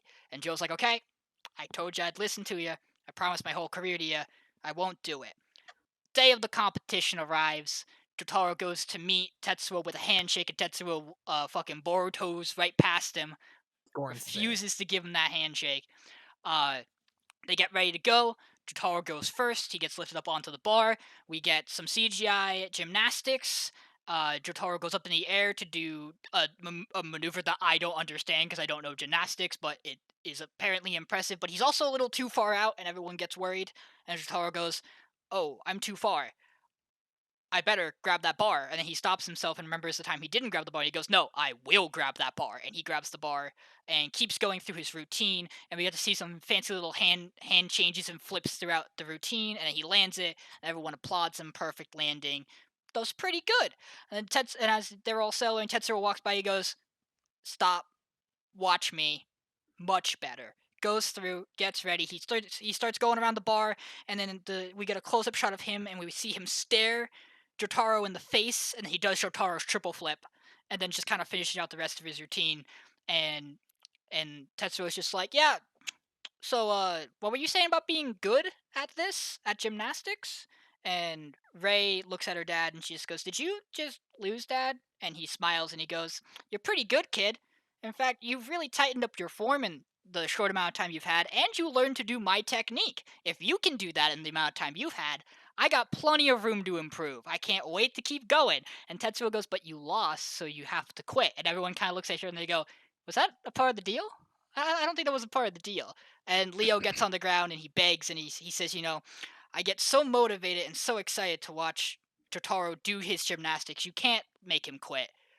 And Tetsuo gets ready to just walk away, leave it, and Totaro's coach goes, "Be ready, because if you let this man keep going, he will be in even better form and give you even more competition at the next real competition." And Tetsuo just kind of walks on out, and we get ready to move into, I would assume, either more training or just getting us to the next tournament, the next competition. We go into our ED song, which I like a lot, and then we get a post-credit scene where we see those special agents who are after Leo are stalking around a park, probably looking for him. So it seems like we also might get some more stuff about Leo. Probably. Yeah, I would be willing to bet. There's a Looking for a decent swing set. there's a decent possible chance that Yeah. maybe they're just They- looking for the guy that they were chasing They earlier. might be looking for him. Maybe they just want to go on one of those like little animal horsey rides, you know? Like One those thing little symbols. I will say about Taiso is that it does something that certain sports anime do very well, which we have not yet seen in Irakakaru, in my opinion, but I think we will eventually get to those moments. When the actual competition and the intense moments happen, it uses its music really well to build those moments. Haiku does this a lot too, where you'll have a scene and the music kind of swells and it makes the moment kind of grander than it probably really is. This show does a really nice job with that, in my opinion, towards the end of the episode with their one-on-one competition. I do think this show is a little slower paced than some of the things we have, but I don't think it's slow enough that it's a problem, in my opinion. I really like this show. I think it's kind of taking a more slice of life approach to the sports genre, and I think it's working for it. I think, despite the fact that that the gymnastics are CGI, there are portions when they're not, when they zoom in to show the actual person doing it, they're not CG anymore. And I don't think the CGI looks bad when they do it, and I don't really know how else they would do it. So overall, I like Talso. I think this week was a good week for it. What are your thoughts, Opening the Nathan? floor. I think this show is funny. I like the characters. And I thought it was a pretty good episode this week. I have to agree. I think Ray is the best child in this season. Anime She is adorable. history. Okay, now you gotta back No, that no, up. no, with no, your- I'm There's just- I'm a kidding. lot of children in anime that are pretty top tier. But Ray is adorable. The bird could die. Kill the bird, save the girl. Got the Um, bird. Kill the please. bird. Yeah, Kill I the was gonna bird. say But that. no, Rachel getting bullied because her dad's, the samurai Yes, and I stuff. forgot about It's that. sad to Thank you. see. I'm excited. I hope that gets explored a bit, and the ninja stops that or whatever. Probably gets caught by the police doing it. But of course, the sports anime has the forbidden move that you can absolutely not do, but the main character's probably gonna do it anyways and force a setback or get injured or do it in like his final thing or whatever. But yeah, I thought it was a solid episode. I like training arc in one episode because it's gonna be training after training arc in the show. Um, and yeah, I mean, I think this show does something really well, and like I think it does a really good job of seamlessly transitioning between the CG and the animation. I think like the CG actually looks good, in my opinion, for CG, and I think the animation's clean as well. And then, like you said, the ending is probably the second best this season, right behind Jujutsu Kaisen's. But they're good for different reasons, right? And yeah, the show's solid. I mean, I enjoy it. I enjoy it. It's a decent sports show.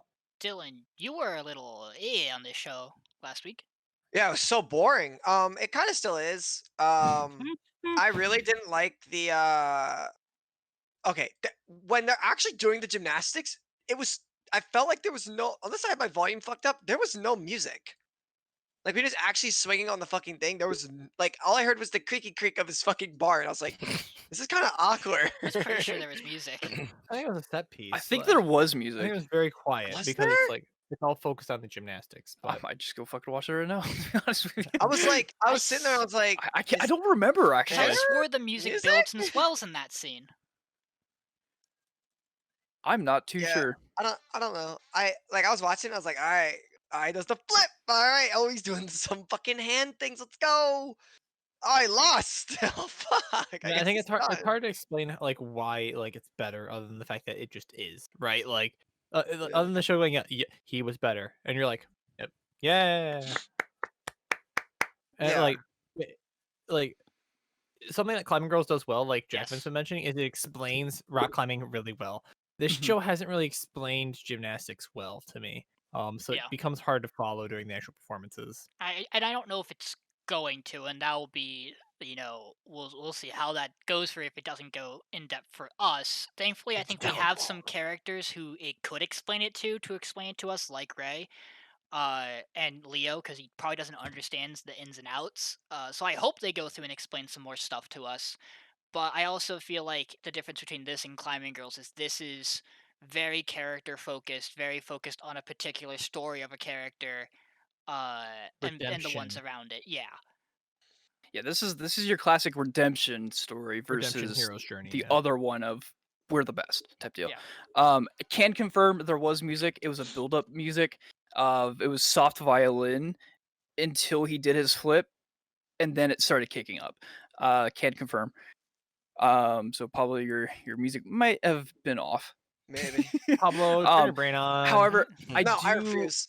I do like the gymnastics animation and the CGI. I kind of wish there was a little less CGI because there were scenes where they fully animated it and it looked really good, and then there's scenes where they're just spinning like up like vertically on the bar, and it's just full CGI. When the next scene they did it hand drawn, and it's just like, what? We'll just keep it full hand drawn if you can do it type deal.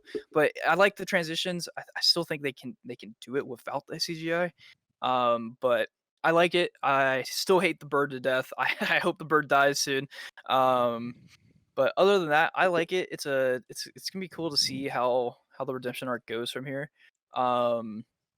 I do want to see how the bullying situation goes, Yeah. because I think that will be a cool turnaround where maybe Joe becomes this like really good gymnastics, and she's just like, yeah, y'all suck type deal. Or it would be cool to see like if the ninja dude does some gymnastics next episode in front of the kids and is like, yeah, I'm a ninja, he's a ninja, but he's better type deal. It'd be cool.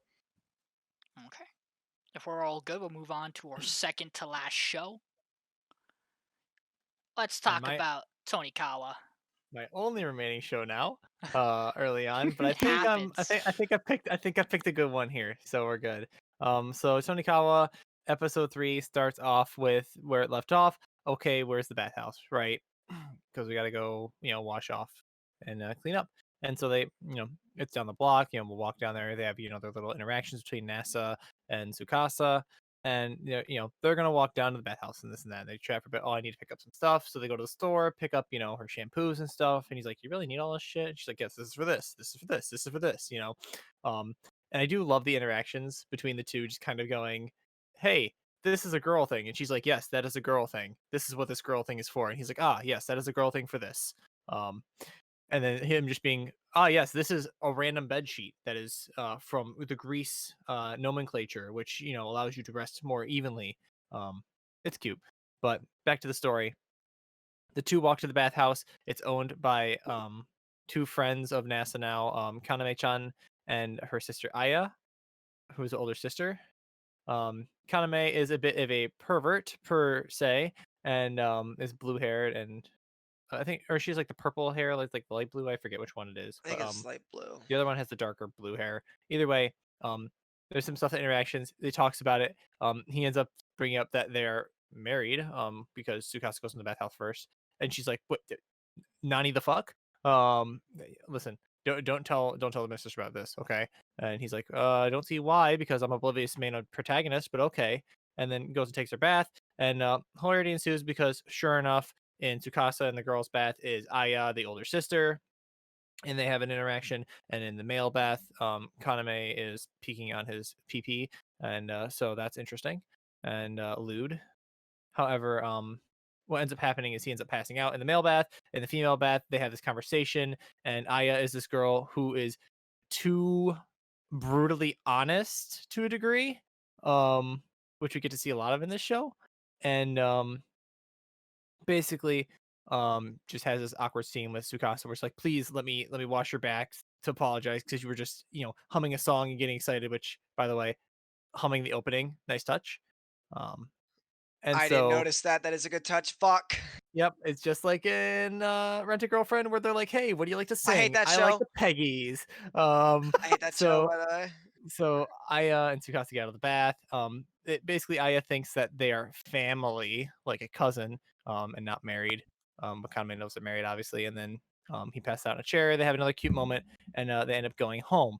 And so I'm glad that this episode got out the bath scene for the episode. Episode 4 moves on, and then we get a little bit more of Tsukasa's inner thoughts about being lonely, because they have this scene where they're heading back and they pass a chapel, and Tsukasa asks NASA, so what do you think about it?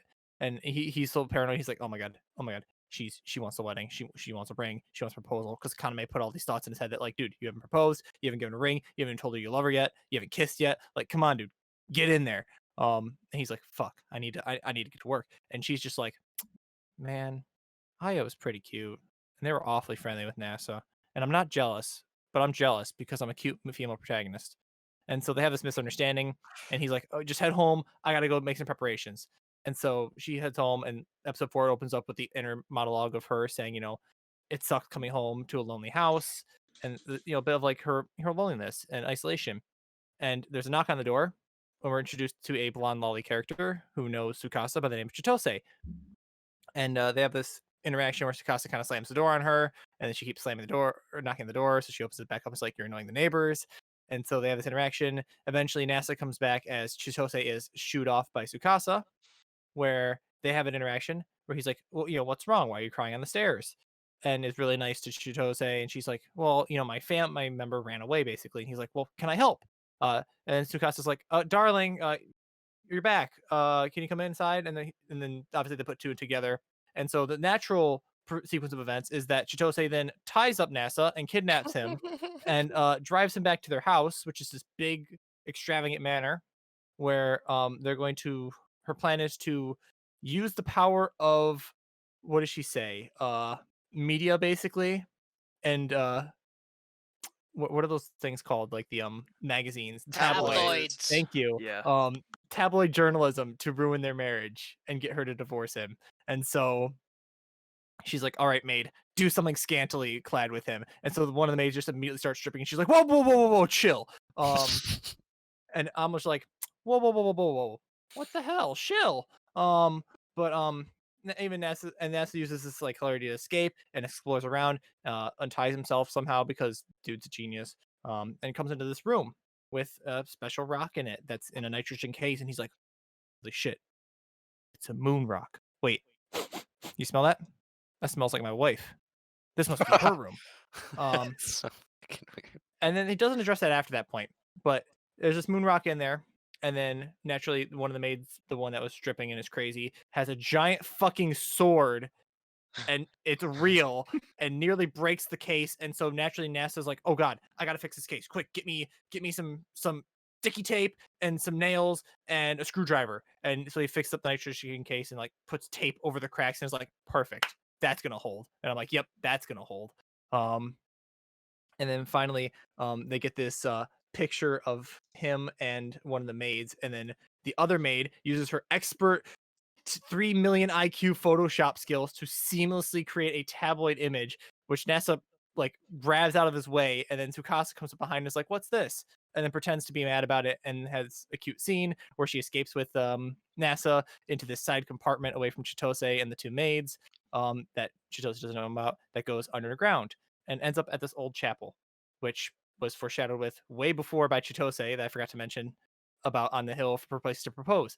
And so what does NASA do? He takes the opportunity to finally, say something cute and give an actual proposal and kiss her, and it's cute. And that's where the episode ends, is on this first kiss.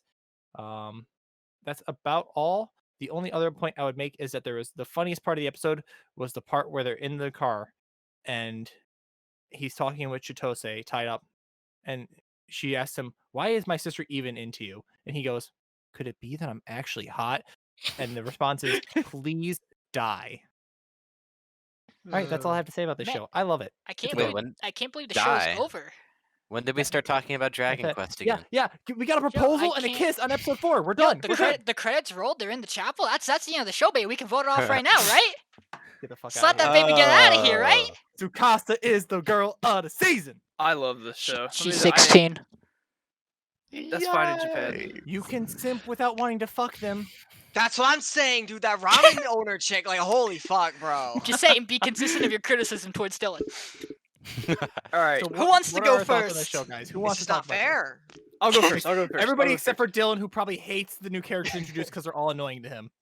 Okay, first. that's half of my bit, but go for it. I enjoyed this show. It's one of those where it's just like after watching Fucky Jiu-Jitsu, you're like, fuck, I need to watch something to simmer down a little Palate bit. And I love how it's just like it's just wholesome. That's all it is. And it's just I like how it left off with this episode 3 of her going home. And you see this car, and it's like, oh fuck, what's gonna happen next episode type deal? Is she gonna get fucking kidnapped or something like that? I liked the conflict between her younger sister and her I just find the whole family thing really interesting. We find out that like her grandma or like great grandma or something like that is like the family owner or something like that, family that owns this house. Be cool to see who she is. I just like it. It's a good show for my likes. I mean, it's I just like the comedy bits. I find it cute and adorable. Just like the short interactions and there's the funny bits here and there, and then NASA just pops out and is like, yeah, you're stupid, and this is how you fix it.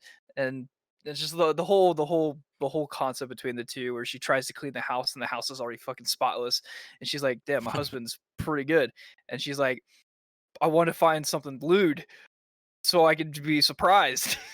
But I don't want to And- find something lewd because of the surprise. Yeah. I just enjoyed it. That's about it, really. Yeah, especially the part where they alluded to the fact that she's an alien from the moon. Okay, That was first pretty off, just interesting. because you're from the moon doesn't mean you're an alien. Second off, can I go yet? Go, for it. Dylan. Oh, Okay, bro. I like this show. Poggers. I think it had a pretty good turnaround. I thought it was so fucking boring. I thought the bath Mhm. episode was awful. I thought the whole mansion scene was funny. And I liked the ending of episode 4. That being said, I think the show's over, right? I agree with Sean. We're done, right? So What's life? I'm glad they got the beach bath episode out of the way now, right? Like, we're good. Like, hopefully they don't have a second Oh, beach episode. or you said whatever. it. You got the Like, bath episode out of the way, the beach episode, and the lake episode, I'm and optimistic you got a couple that of other ones we can do. got our water episode out of the way. there might be one more. I'm hoping there's not.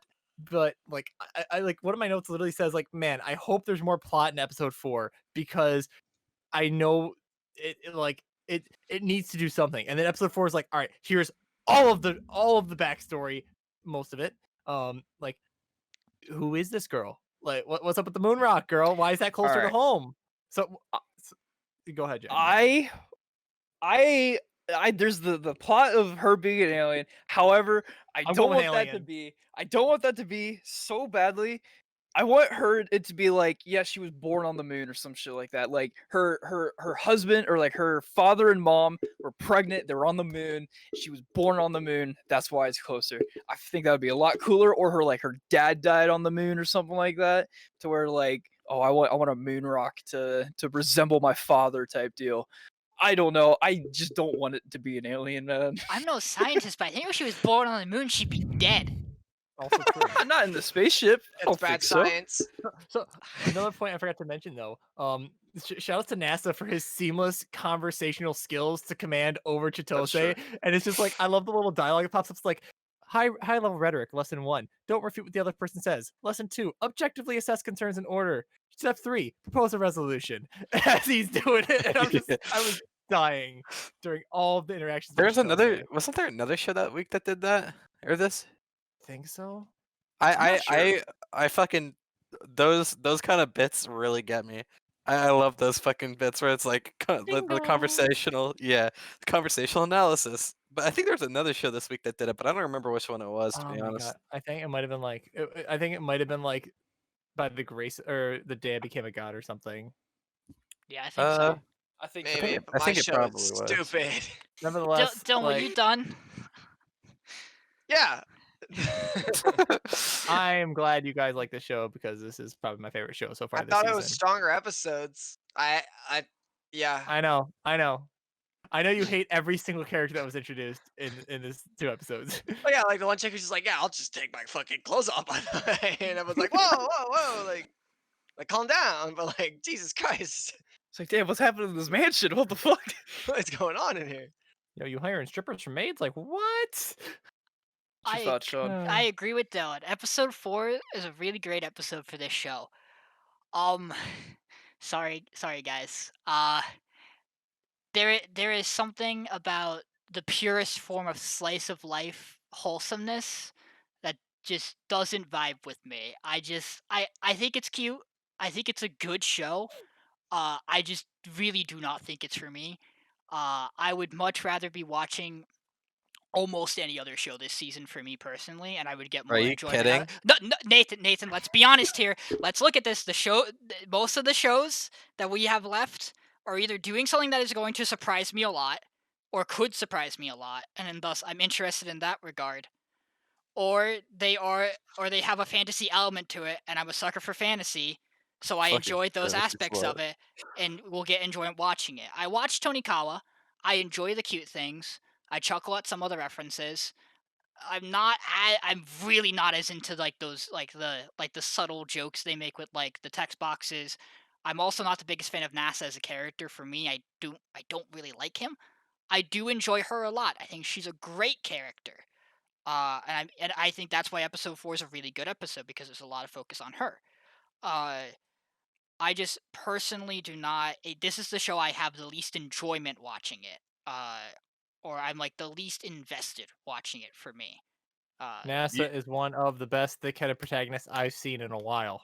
You are entitled to your opinion, but from my perspective, that was the worst case of consecutive bad opinions I've ever seen in my entire life. I would like to say, Nathan, I never claimed to have good opinions about Slice of Life. Fair I never enough. claimed to have good opinions. I just have opinions on this show. And to me, there are other shows that like fill that. I agree with Jackman. This is a very nice calm down show to some of the other stuff we have, and that's important when you're taking in media. I think there are a lot of other shows that I enjoy more as my calm down show than this for me. That's fair. That's fair. Yeah, I don't know. I fucking have to disagree. Like, I'm so Alright. fucking taken aback. Like, Nathan, that's how I I felt am all of so- last season Dude, about your Nathan, opinions, my man. It's so refreshing to have a good slice of life comedy to watch. Like, Okay.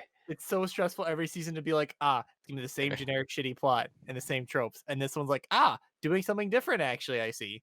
Good character I design. Dude, the guy got fucking hit by a bus. Episode 1. You're telling me that's not He ate interesting? that truck like Personally- nothing. Like, you're telling me this bitch ain't from outer space? Anyone seen Bunny Girl Senpai? I've seen a car do a You're little damn more right I Don't did. damage. spoil it. Don't spoil We're it. Don't not spoil talking it. about that right Shut up, here, don't spoil it. I haven't seen it yet. We are not talking about that.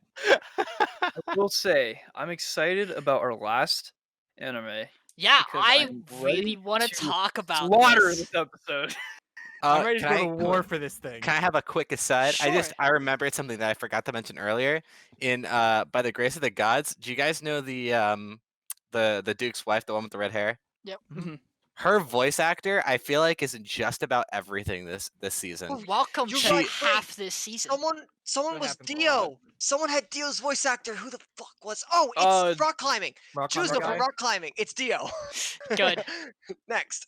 But Are we good? it was something Order. I realized because the first time I took note of her was in Darling in the Franxx. She played the Kokoro, I believe. Um, she's playing the Duke's wife in By the Grace of the Gods.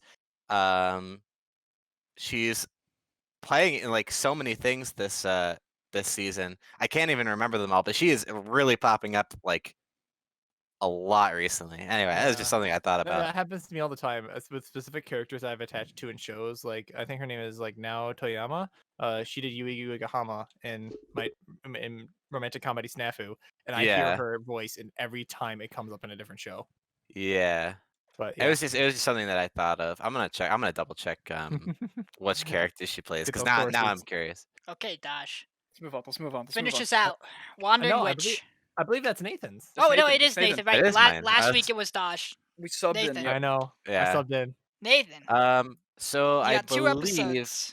So yeah. So the way we usually do this is we do up to episode 3 for the first thing. So like I didn't take note too much of episode 3, but I think it started off with her going over the flower field, right? Yep. Episode Yeah. 2. Episode 3 has 2 stories in it. It's the flower field Yeah. and Oh, the oh. happiness. Okay. So from what I can remember of Yeah. episode 3, because I watched it a while ago at this point, she flies over the flower field. She sees the girl. She goes down, asks her if she's taking care of the field. She says, "No, these flowers are natural growing. Here, take these flowers, take them into the city, and give them to someone. Doesn't matter who you give them to. Just make someone's day brighter, or something to that effect." So Elena agrees. She says goodbye to the girl in the field, and she flies over to the town. As she's walking into the town, one of the guards stops her and asks her where she got the flowers. And the Shah, specifically because the guard's sister had gone missing, and that was evidently her Shah that the flowers were wrapped in. The flowers, or another guard walks up, takes the flowers from the young guard, and explains to Elena that they're magic flowers. That once people interact with them or look at them, it actually like mind controls them to go out to the flower fields where they are from and where they were picked, and end up becoming food for the flowers. And they actually like turn in like they don't like insta die. They just get absorbed by the flower field. Um, and then Elena spends the night in the town. And then the next morning she flies out to the flower field to see that the girl who gave her the flowers turned into a mass of vines. And she actually finds the young guardsman outside in the flower field, and he thanks her for helping him. He thanks Elena for helping him find his lost sister, but he's covered in vines and slowly succumbing to the field of flowers. Then I believe later we get a shot of like a whole bunch of what looks like zombies bringing bouquets of flowers towards the city, and it's really dark at night. But we move on past that. And the next town that Elena, am I skipping something? Nope. No, that's she that's just it. leaves. Just keep going. She Keep She going. just leaves. leaves. The next time we see Elena going around, she sees a young boy with a jar. She asks him what's going on. He says that he's collecting happy memories, or he's collecting happiness in a jar to give to the girl that he likes. Well, Elena follows him into town. He offers to let her stay at the village chief's house, and she is a guest at the house. And we see the village chief walk out of his study, and he seems like a pretty fucking rude ass. Um, and she's invited to stay for dinner. We find out that the girl that the son liked is actually one of the slaves um, that the father purchased in eastern land. And then we see, the slave serve dinner and stuff like that. And we see like some horrible moments with the master of the house, the village chief, yelling at her. She ends up dropping a jug of water. Elena, or the chief, starts yelling at her again and threatens to hurt her. And then Elena says there won't be any of that. And looks like she's about to go fucking ham on this guy. She pulls out her wand and everything, but she ends up just fixing the jar. And she thanks him for the meal, stays the night, and then I think she stays the night, and then she starts going on her way the next day.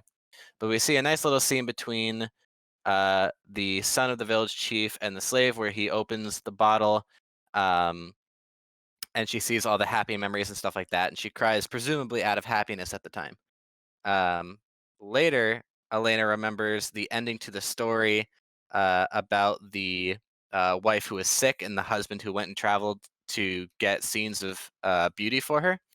We learned that the wife in the end ended up committing suicide because she was more depressed because she couldn't actually travel and see these scenes herself. So presumably, the jar of happiness ended up making things worse for the girl who was bought. I forget what her name is. Does anyone have Nana? it? It doesn't What is matter. it? Nino. She's dead anyways. Nino. Um, What the fuck? so it didn't explicitly say that she was dead, but Elena did say Maybe she that murders the guy and escapes. Who knows? We'll She never didn't know. care. Elena did say that it could have caused more trouble than it was worth, than if she had just left it alone. The next episode begins with a story about a princess who falls in love with a baker, and she gets pregnant with his child, and then Elena forgets the rest of the story again, which seems to be a common theme. And we spoilers. see, spoilers, no spoilers. We see Elena fly into a ruined city that seems to be on fire, and the soot is flying up flying into the air and mixing with the snow to make black snow. The only place that seems to remain untouched is the castle. She goes to fly into the castle. She passes through some kind of barrier and tries to push the door open. The door doesn't open. She burns it down and then walks in.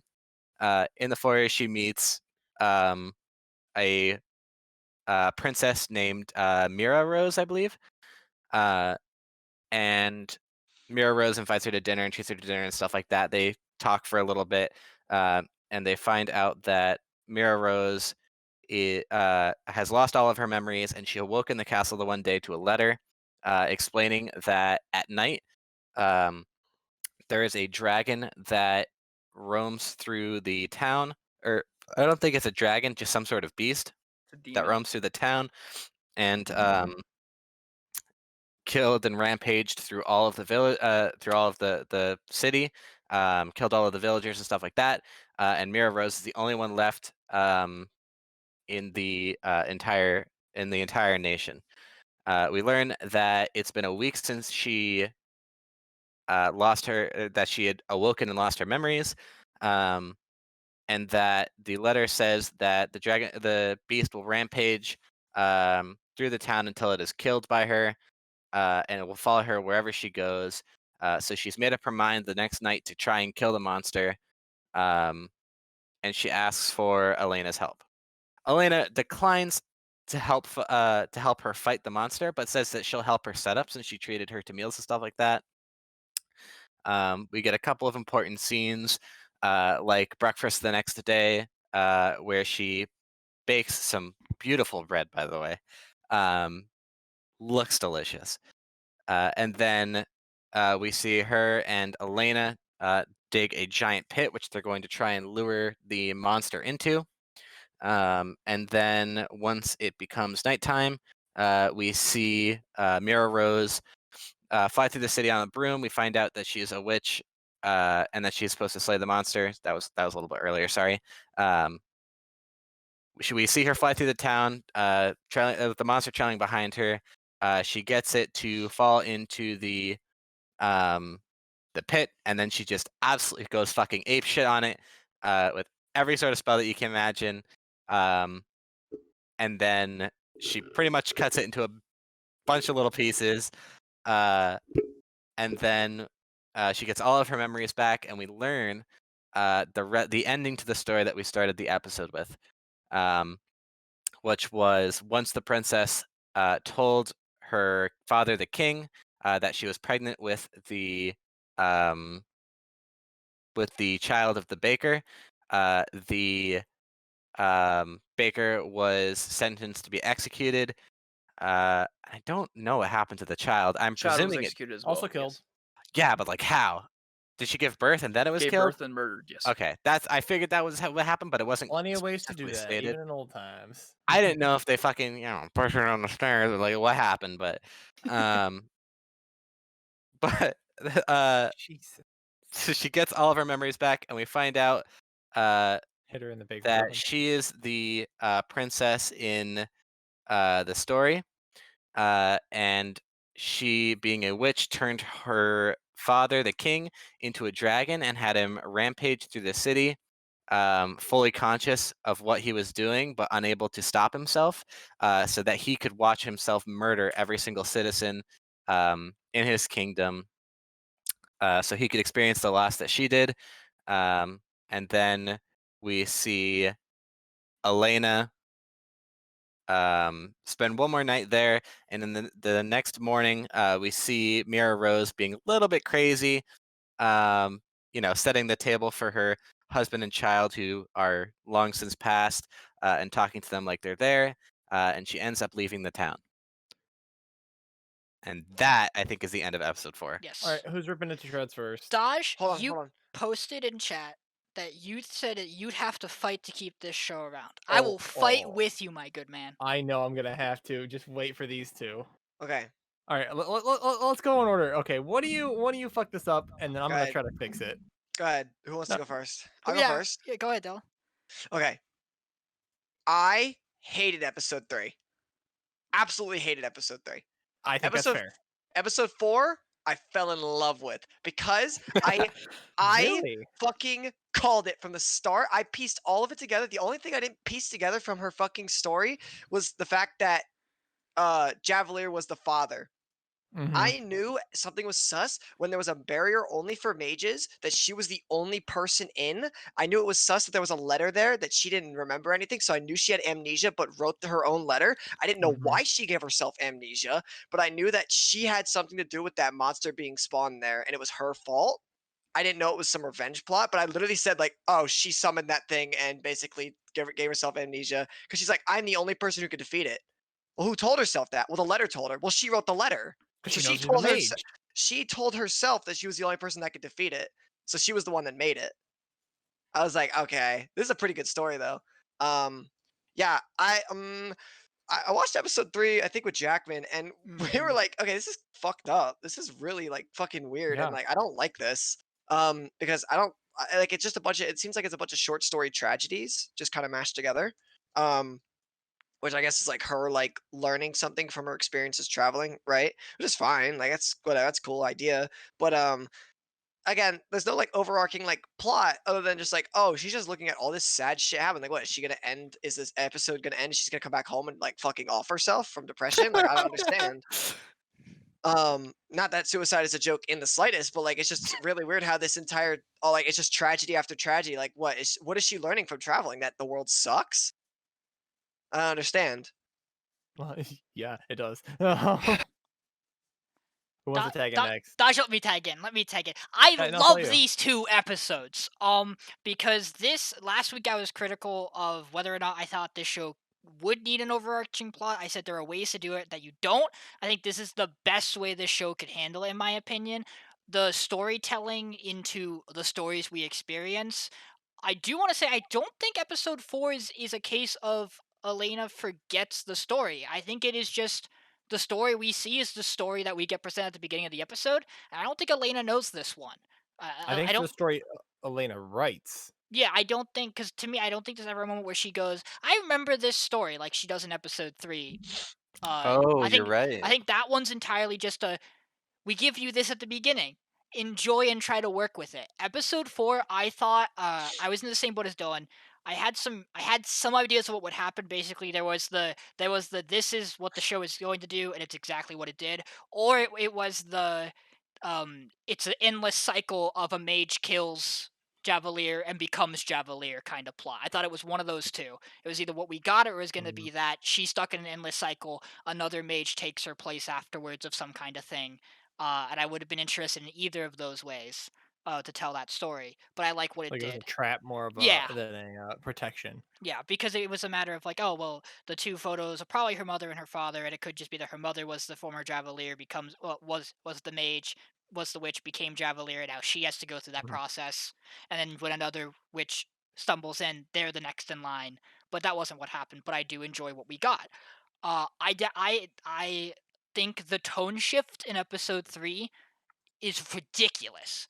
Yes. To get the story we get with the flower story and to go through it, it's good because the second half of the episode, it's very uncertain whether this is a good or a bad story we are being delivered.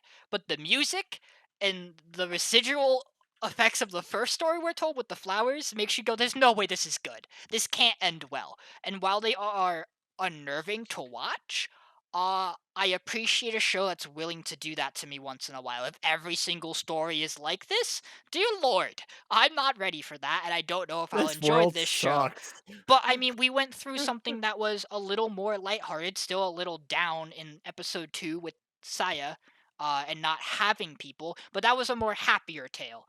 The episode 3 was definitely a lot more tragedy. Episode 4 definitely has some tragic undertones to its story. Bless you. Bless you. But it does not feel like, I mean, the character we are introduced to has her own kind of happy end, as fucked up as it is. And I think it's interesting to tell those stories along with the happy and just, your run of the mill encounters. I'm interested to see the next stories where they go. This show's biggest fault will be that if it misses and has a bad episode, that's gonna feel bad for a show like this to have a Mhm. story that just doesn't hit. But for me, these 2 hit really well, and I enjoyed it a lot. Nathan, this is your show. What are your thoughts on this before we hear me and Jackman go odds and ends here? So 'Cause I don't know your viewpoint on it. I feel like I'm definitely the wild card because I feel like you guys are sort of already have your opinions. It's kind of split down the middle. I haven't said my opinion yet. That's what I'm saying. For me, You I can like maybe this consider show me. a lot. Yes. This Yes. show for me explores there seems to be an overarching like theme of like emotion in like every single episode. Um and like for example, the first one was arrogance, like every negative emotion. The first one was arrogance, the second one was loneliness. Oh. The third one was um the Lust. third one's hard I was going to say lust, but that's the guy's sister. So Love, maybe. I think Love's not like negative. love in a toxic I sense think of the desire's word. a fine term. Desire would be a way to put it. And then the fourth one would be revenge. And I love to see like sort of those themes and see how they play out and see all of the negative emotions continue. And I think that the show is a lot darker than I thought it was going to be. I figure like a lot of these types of shows where it's like, oh, I'm traveling for X reason and I am meeting all these different people. Like you see a lot of the time, for example, in oh god, what was the show's name? It was like 3 seasons ago, Sean. Somali. Somali, thank you. Somali was wholesome. Somali had a lot of like darker elements, but they always worked out in the end. This show is just fucking dark. Everything, like everything, just is negative emotions and stuff like that. It's a lot darker of a show than I thought it was going to be, and I think that's really interesting. And I just think the show's really good, and I think the way it handles its stories and how they're presented and how they're set up is also really good. Also, this show looks fucking beautiful. It does. Oh my god. So- I will jizz over the aesthetics in a minute. Jackman, please.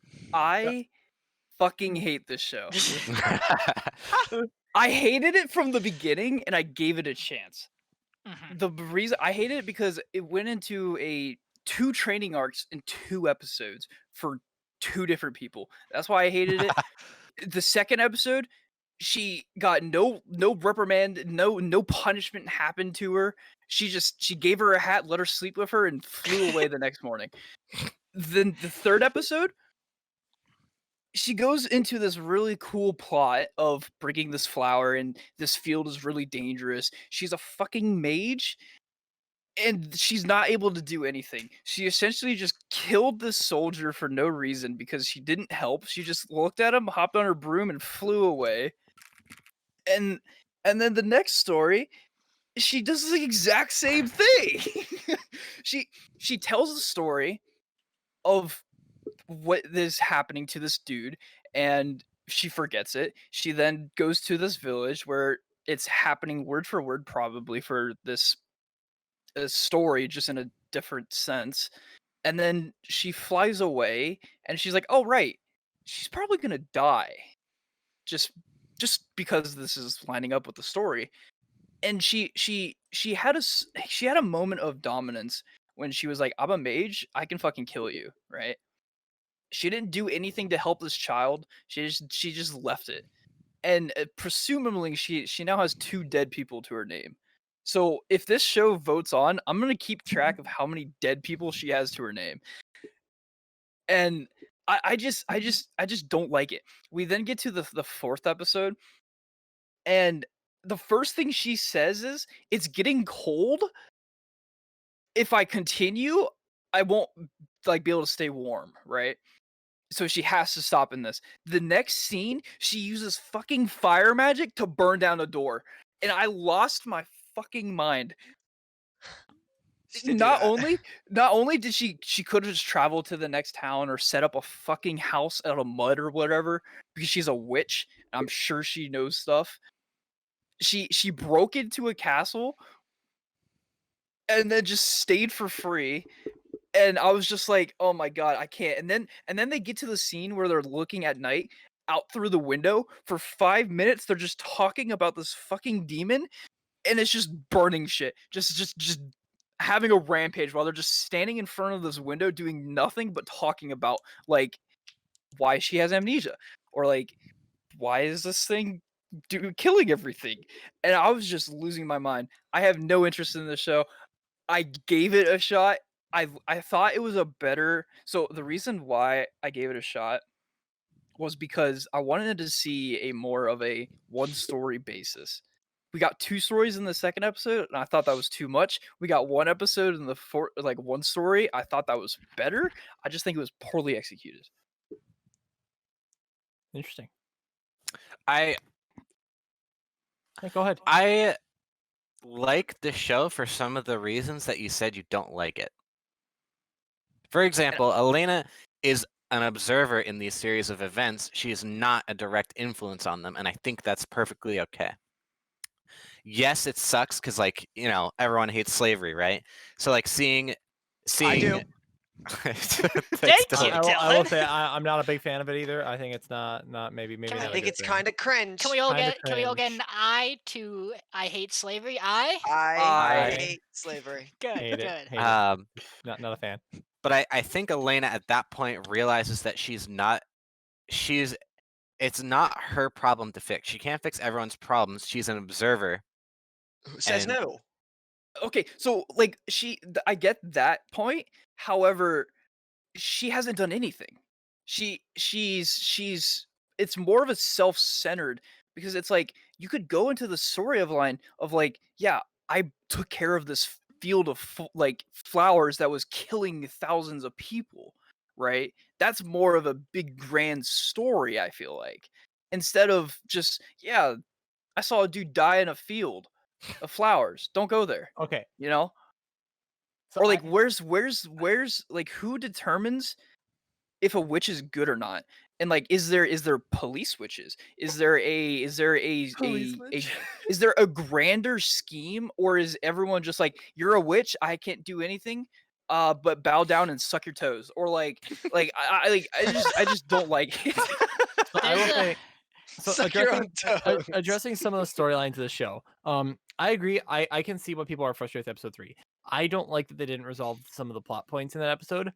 I liked the second story. I think that is considered resolved because it leaves it open for interpretation, but also gives you the story per se, Oh yeah, and but it the gives you flower like one, I think that's great. there The was flower one, no I was like, resolution. She didn't I- even warn the townsfolk. She just left. in my notes, I literally have in all caps, and it just leaves that there. Damn show. Because this show I'm really into because it subverted my expectations at every turn.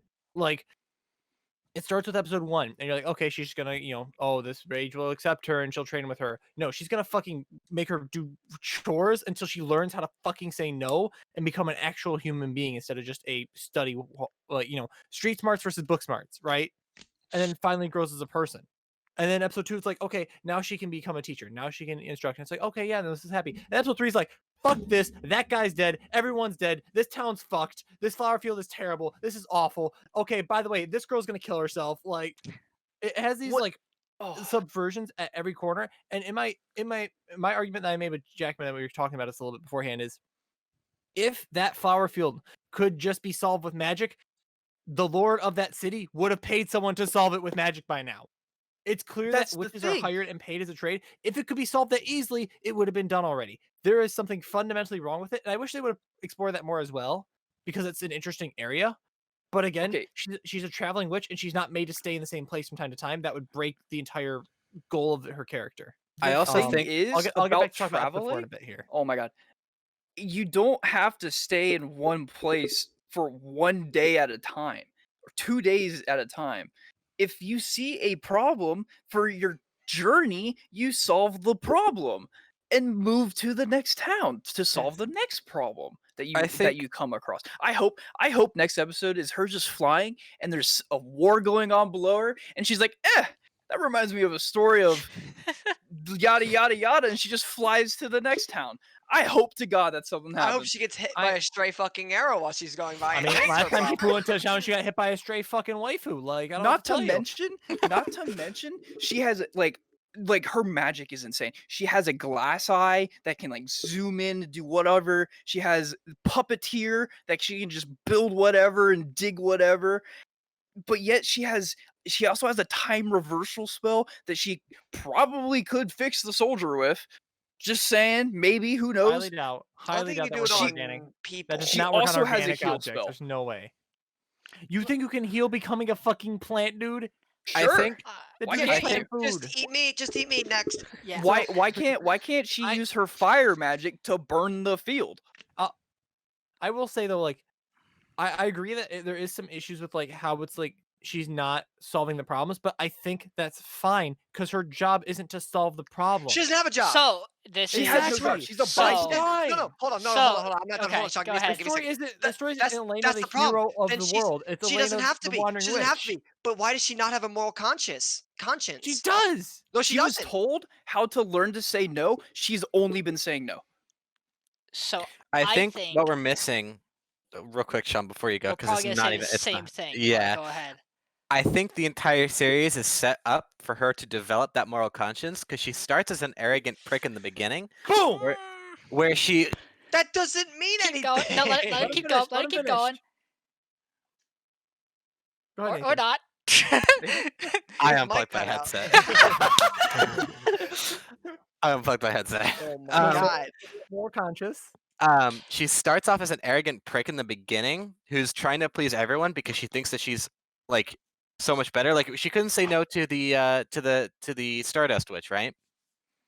Then the Stardust Witch beat the shit out of her and was like, "You think you're so fucking good, but you're actually kind of doggy." And it was a character development. She's like, "Wow, you know, one, I can't." It humbled her. You're right. And I think these series of events and stuff like that, I think they may show up again in the future because she doesn't know. She left only when she saw that guardsman in the field. She doesn't know what the observer knows of the anime, that there was a whole bunch of people who went into the town after to give flowers to people, to bring them to the flower field. She doesn't know that town's fucked. And I think that once all of these things start piling up, she starts developing her moral compass as the show progresses, and we see her start to solve some of these problems. And I also agree with Dash that maybe the flower field, if it was a problem that could be fixed, I It think would it have would have been been fixed. fixed. We Uh, also Hi, haven't. it's We me, have. please. Sorry. Yeah, You go can ahead, go. Sorry. Yeah, Sorry. so I want to tackle Nathan's point and then bring up my own view on this central argument. I don't think the show is going to do that, Nathan. I don't think this is going to be a backtrap to the problem because I don't think the show has given us any reason to expect that's what it's going to do. Nope. I don't think it has shown any reason that she has any intention of traveling back. If that was the case, we would not have gotten at the end of the jar of happiness story. We would not have gotten that, and I don't know what happened to her after that because that's an author penning it and telling you that far after the story's complete. I see no reason for her to be going back, and if that was the case, she would be getting involved, and she would be the one causing the mistakes. A story like this, where you fix the problems that you've caused, are usually because you've caused problems, not because you've been inactive towards them. I think this show's biggest problem is that it threw us into a very diverse and interesting fantasy world, but then explained nothing about it. We don't know how these witches work. We don't know what their system are. But, and this is from a singular scene, I don't think she's allowed to interfere with the way things work around her to a degree. Because she could have, absolutely, blasted the shit out of that man in his own home in the happiness jar course, and she's about to do it, and she thinks about it, and then she points her wand down and fixes the jar instead, because she could fix the thing there, but she probably shouldn't interfere with these people's lives, is what it seems like. I There's some kind also of witch's code, yeah. that's what think. it feels like. But the show should have explained that and should I explain agree. it since it hasn't. Those are things that we can recognize are a flaw of this show. I think that from a story standpoint, she has no reason in episode 4 to fix what's there. There's nothing else to worry about. That story's done. She can leave it.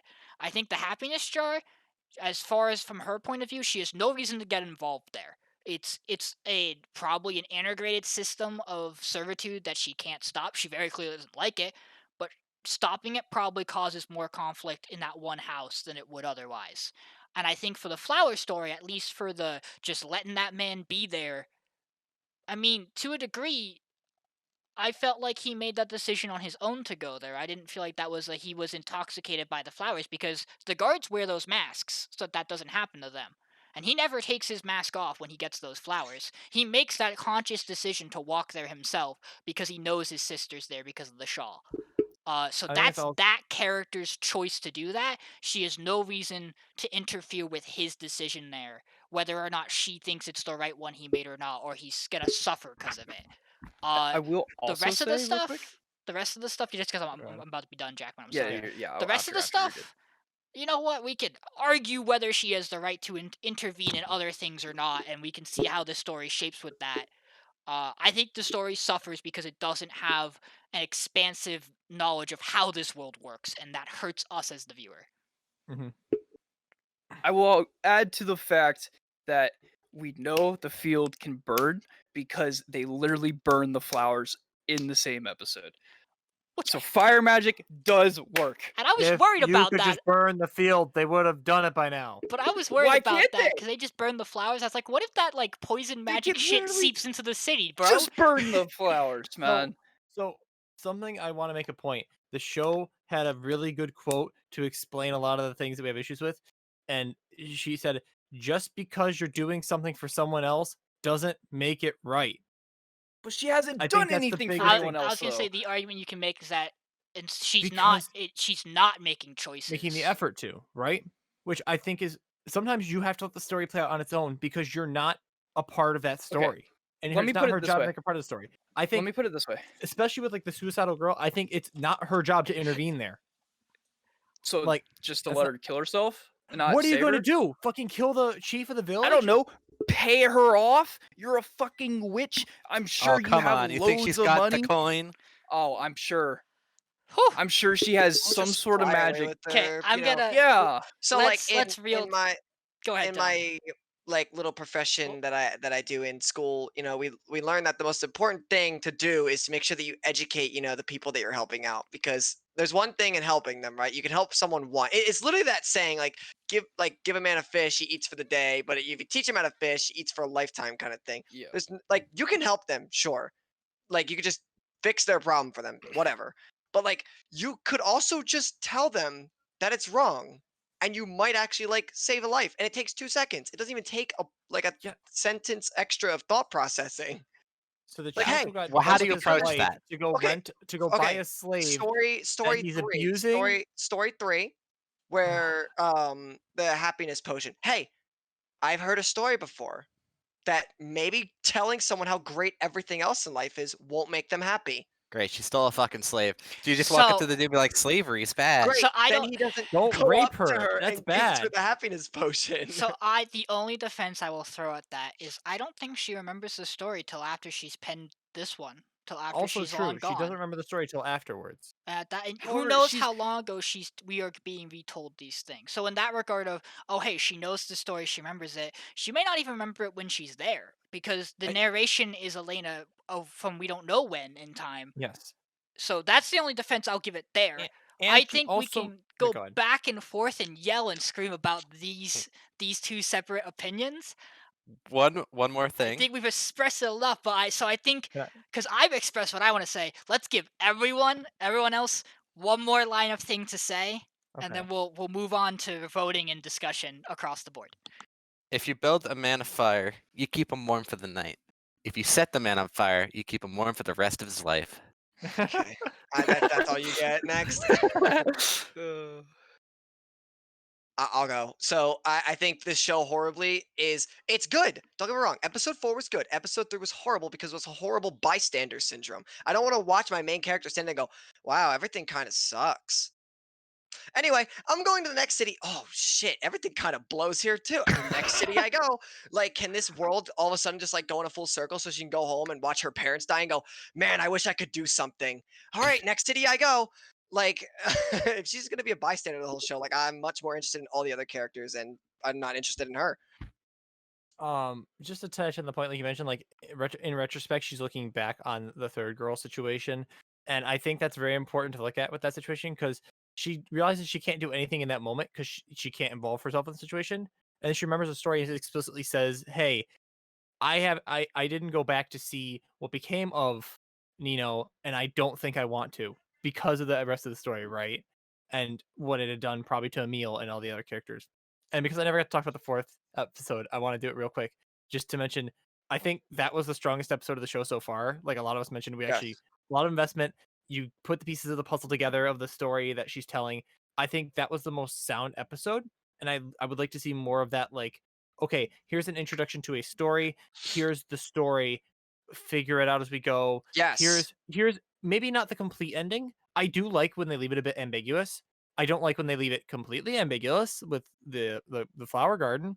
I think that one, I admittedly I don't like that one that much either. But I do like that the show is like it's forcing these very, very, very difficult moral choices on this young witch to figure out on her own. While she's still trying to just go on her journey just to find out what's up with the world, right? And like you mentioned, Sean, I think the biggest thing is like give us more exposition on what she can and cannot do, both like legally and like what are her actual capabilities, right? So we'll see. Okay, I'm satisfied. I want to go Yeah. last. Good, Jackman. I want to go Alright. last. Of Who's course. who's next? I think Sean and Sean. White. You are last. Go. Oh, I am last? Okay. She is. I can tell you exactly how the ending is. She is chasing after her mother because her mother is the witch that made the first journal. Nope. And Okay. Don't and make it so- she's just gonna go home and she's gonna be like, yeah, I made that journal. How was your story? And they're gonna compare stories, and it's just completely dog shit. I don't know how to tell you. I think that'd be a fine ending. I think that'd be adorable. Oh, I think that would. baby. I thought. So we have I don't so Over Beautiful. the Moon and Elena are just both done, right? Like, they're just done. Elena's a Yeah, bitch. Jujutsu Kaisen, I think Jujutsu Kaisen's just out of here, right? Okay. I Like, think it's just we garbage. just vote that off Let's right now. let's move on to discussion. Are there any points that I'm gonna start with my points just to get Wait, them we're out moving there. on to the I discussion. I am What have voting. we been doing? But of how we're voting. I am State of voting. play. I'm voting 3 shows this week under the criteria of one show I think lacks so much potential that it should just go. Uh, the one show I don't think is doing anything, and it might as well go because it wouldn't make a difference. And the other show I just personally enjoy the least. So I'm voting off Dragon Quest, Noblesse, and Tonikawa. Those are where my slays I are going. cannot believe Tonikawa's on there, bro. How do I Can- ban this man? I got can mod I- powers now, right? Can I ban him? Can I ask to go last on the which ones I'm voting off? Yeah, He's sure. got a fucking sheet and a half. I mean, and you I'll can go and ahead. you can change after you say your piece. You can change your opinion here if we- you want to strategically Yeah, navigate yeah. your slays. But I'm pretty set on what I believe No, this no, week, and nothing's gonna change my actually, mind. just to help you out, just to make sure that happens, I submitted. Oh, don't worry. I submitted 2 before the show started because I don't want to. I already knew which ones I was coming into the day. I 'cause did it's not, change my mind on one, but it was for the worst. It's not a hard choice yet. Ooh, Better not boy. love my shit, dude. So, Changed my mind on the, two, actually. the 2 I slayed this week, I slayed The Day I Became a God because I don't think any of us can stand much more of that, and I slayed Dragon Quest because goddamn that shit is boring as hell. I agree. Noblesse is on my to watch list, like that's on my strike one list kind of thing. I think Wandering Witch, I can see where people aren't gonna like that, but I'm gonna save that till the day I fucking die with it. But yeah, I think those are my 2 shows I'm voting off, and I think Noblesse and Grace of the God are still kind of on those like borderline tiers. You know, for me, it's very interesting to watch the responses roll in. I submitted a couple minutes ago. Once we finished up with Elena, because I feel like once we discussed them all, my stuff was pretty set in stone. For me, I think I would be okay with Day I Became a God and Dragon Quest going. More so over Noblesse. And I, of course, I guess this is a controversial opinion, but I like Tonikawa. Wait, no, that just sounds like you're against my predominant opinion. I think I'm the only one who extensively didn't like it. I think Jackman was pretty okay on it, and Dylan was a little up on it comparatively. Imagine not liking Tonikawa. Shit Like- taste. Like I said, it's pretty interesting to watch the responses roll in. But yeah, for me, it's probably. Oh boy, I I like the way you say that. for me, I would probably slay Dragon Quest strategically, so I wouldn't slay Day I Became a God, because Oh no. I may regret that because honestly, it's a coin flip whether or not I hate each one. In fact, I may even go back and delete my response just so I can fucking slay both of them. No. But I've already submitted. submitted. You said you submitted strictly because you didn't want to be swayed. If you wanted to be swayed, you shouldn't have voted. All right, Yeah, Jackman. yeah. Price we pay. Okay, so I am slaying The Day I Became a God. The third episode I will say was the best. I just don't want to watch the show anymore. I was going to slay Noblesse. However, I'm kind of interested to see what's going to happen next episode. So I changed my mind on that and I saved it. And I slayed fucking Wandering Witch. Fuck that show. I also slayed Dragon Quest because I'm just tired of it. I don't care if it's my own show. I'm tired of it. Exact same mental on this. It's like, we have our own like individual like outside slays and lists, but like fuck those 2 shows. Dude, Okay. How many shows are there total? 10 right now? 10. 10. Okay, Yeah. I Dylan's- slayed 7 of them. What? Shit. So you didn't slay Akadama, you didn't slay Jujutsu Kaisen, you didn't say Iwakakaru? No. What? I don't remember which one I saved. Which one actually. did you slay Like, then? if you saved 3 of them, how is it not not those three. I Which know one did you kill? Akudama and Sorcery Fight I kept. Did you slay? I slayed Tonikawa, Taiso Samurai, Noblesse, Wandering Witch, Dea Became a God. Was it by the grace of the gods I saved? How did you not Slime? You save saved Rock slimes? Climb? Nathan, can you look at my response? I Wait, don't remember. why did you slay Iwakakaru? Pablo. I You did. said you liked it. I When don't did want to watch it anymore. when did you submit? Wait, have you been memeing this whole time, Dylan? I mean, kinda. I think it's actually good. I might have done I might have done the day I became a god because I giga Can we simped talk about over the the ramen fact chick. that we got That's 5 the one you fucking saved, yeah. slays on Dragon Quest and Daya became a god this week? No, no, you didn't. Uh, No, you didn't. I was gonna voted say no, you save. didn't. I think it might be 4 and 4. Oh my It's- god, are we gonna have to go to the fucking wheel? So yeah, No, No. we'll just- discuss it first. just if We I have could an just odd give my number. We opinions, get a vote Akudama 1. Drive I put save because it's giga lit. Show's just dope. Probably number Yeah. 1/2. Dragon Quest, like actually I'd rather watch Dora. If we replace Dora with this, it might last an extra week. Sports Climbing Girls, dude, I just don't like fucking ecchi shows. Like it's just so hard to watch. What do you mean, titty though? Sorcery Fight, probably the other like 1-2 show. By the Grace of the Gods, it's like I guess it's going up, but like I feel like I'm on the first fucking island of Pokemon, like we talked about earlier. I'm so bored. Day I Became a God. I think I put save on that because I giga simped. That's okay, I'll take that. We take those Hate you, L's. Pablo. Wandering Witch, I think, is just a weird show of tragedies that I'm just not into. Oh, the fucking Pablo saved the show he fucking castrated last week. Noblesse. I hate explaining this show. That's it. That's valid. That's valid. That's Oh, valid. let's get to fucking votes. Types of What do we- Samurai. I don't like that show. And then Tonikawa is fucking cringe. Next. What do we got, Nathan? What are the results? Because Dylan flip flopped on Day I Oh Became my a God, God.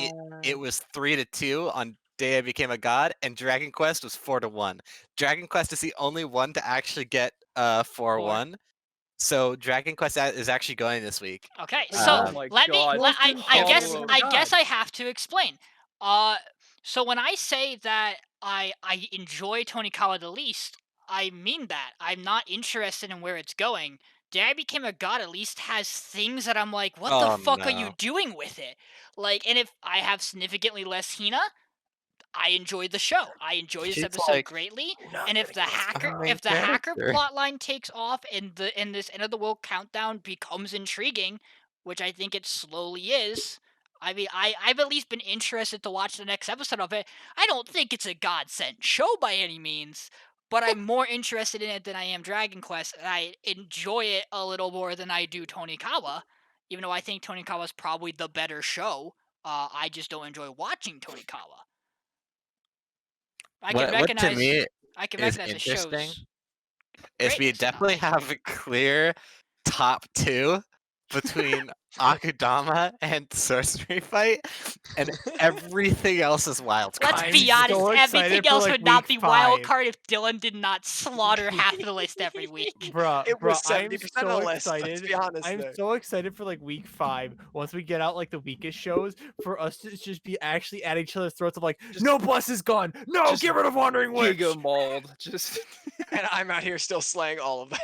I mean, there like, were- you know, maybe one more episode Day I Became a God is good. There are Dude, certain things that I am cannot waiting for. believe. I cannot I really believe saved you it. actually simped I can't over believe a this is so hard. fucking ramen shop when And you did it? You did it? completely And you did it? obliterated. I'm sorry, you did it? Obliterated I that don't know, show. man. That part of the episode was 80% of the episode and was really good. It's a good I just week love for how that Pop- show. I just love how Dylan's like, yeah, I like the show. It's pretty good. Slay. No action, no fight, slay. It's boring, bro. Every time I load it up, I'm like, Hey, ah, I'm fine with Dragon Quest being out of here because it was my freebie. So I mean, I still got 2 shows. Yeah. Oh man, I'm on the fence now because everyone fucking hates my only good show. Yeah, I voted Slay on yours too.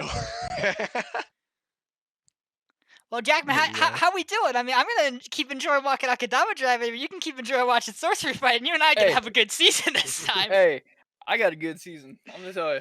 Whoever's getting top 3, bless your heart, bro. I don't know how you're gonna make it there. Everything's gonna die before we even get there. That's what it I'm gonna feels try like. and I'm trying to get my shows out before top 3. Actually, So- I Why want did Tony you Kawa vote off out. your show? Actually, optimally, I get Tony Because Kawa I'd out sooner so I rather can watch the I'm episodes voting quicker. off Day I Became a God next week. It's already in the fucking schedule. You'd So- rather simp. I don't care. I'm not watching kid shows. Go watch Dora. My opinion of the shows next week are going to be entirely dependent on a lot of the shows I think are like kind of not doing too much and how they take the direction of their plot. So Day I Became a God, By the Grace of God's Noblesse, those Wandering Witch are all like sitting on a fence for me. Where if the next episode's really good, I'll keep watching them for a while. If the next episode fucking is dog shit, I will not. A lot of those will be getting slays for me if they aren't good. Everything else, I enjoy to a really strong degree, and I might strategically not be voting Noblesse so frequently as to keep it around to make Dylan suffer. So Bless you. okay, now here's I believe we are caught up. So I believe we'll Yes. be only watching one episode for every single episode. Yes, and I have those episode counts. They are posted in the Sweet. channel. So Akanama Drive will be episode 4. By the Grace of Gods is 5. Day I Became a God is 4. Sports Climbing Girls is 5. Noblesse is 4. Sorcery Fight or Jujutsu Kaisen is 5. Taiso Samurai is 4. Tonikawa's 5. Wandering Witch is episode 5. So that's pinned in the channel for us. So that will be what we are watching for next week's discussion. So If it's gonna anyone- be even if anyone is harder curious. to talk about one episode. Dude, our podcast length is gonna go from 3 hours to like an hour and 15 minutes. Because Yeah, we already welcome. know that I can't Yeah. believe the we're next literally episode. about to hit 3 hours on this. This is why Oh. live record. Don't worry. If this was a cut down version, it would cut it to like 2:30, maybe 2:15, just because of how I edit. It's That's wild. great. If anyone is curious, Sean edits out all my ums. Good, Nathan. the Right. Like the that. Take that girl, out. the voice, the voice actor who plays Kokoro and Darling is also Yukino from Snafu. She's the puppeteer in Fire Force. She is Sachi from SAO, and voice she's actor we're talking about? also the girl who's the Duke's wife. Yes. Okay.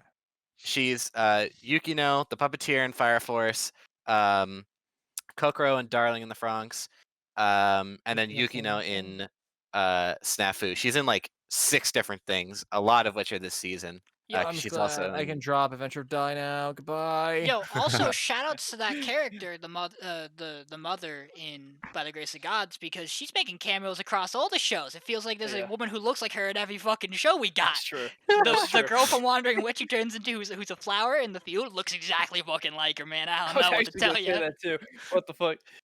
Oh god. But man, I was not expecting this podcast to go the way it did. Join us next week for Anime Fray Russian Roulette episode 3 as we decide what the worst show is. Thank you guys for coming out. Oh, thank you. crazy And fucking thank week. you dude. guys for joining me. Next Bye, week's gonna be real big. bitches. See you later. Goodbye. The day I became Remember, God. If you give a man a fire, you'll keep him warm for the night. If you set him on fire, he'll be warm for the rest of his life. Please do not but set people just on fire. Because you can help someone doesn't mean it will. I'm stopping I this think it's stream. better to help people.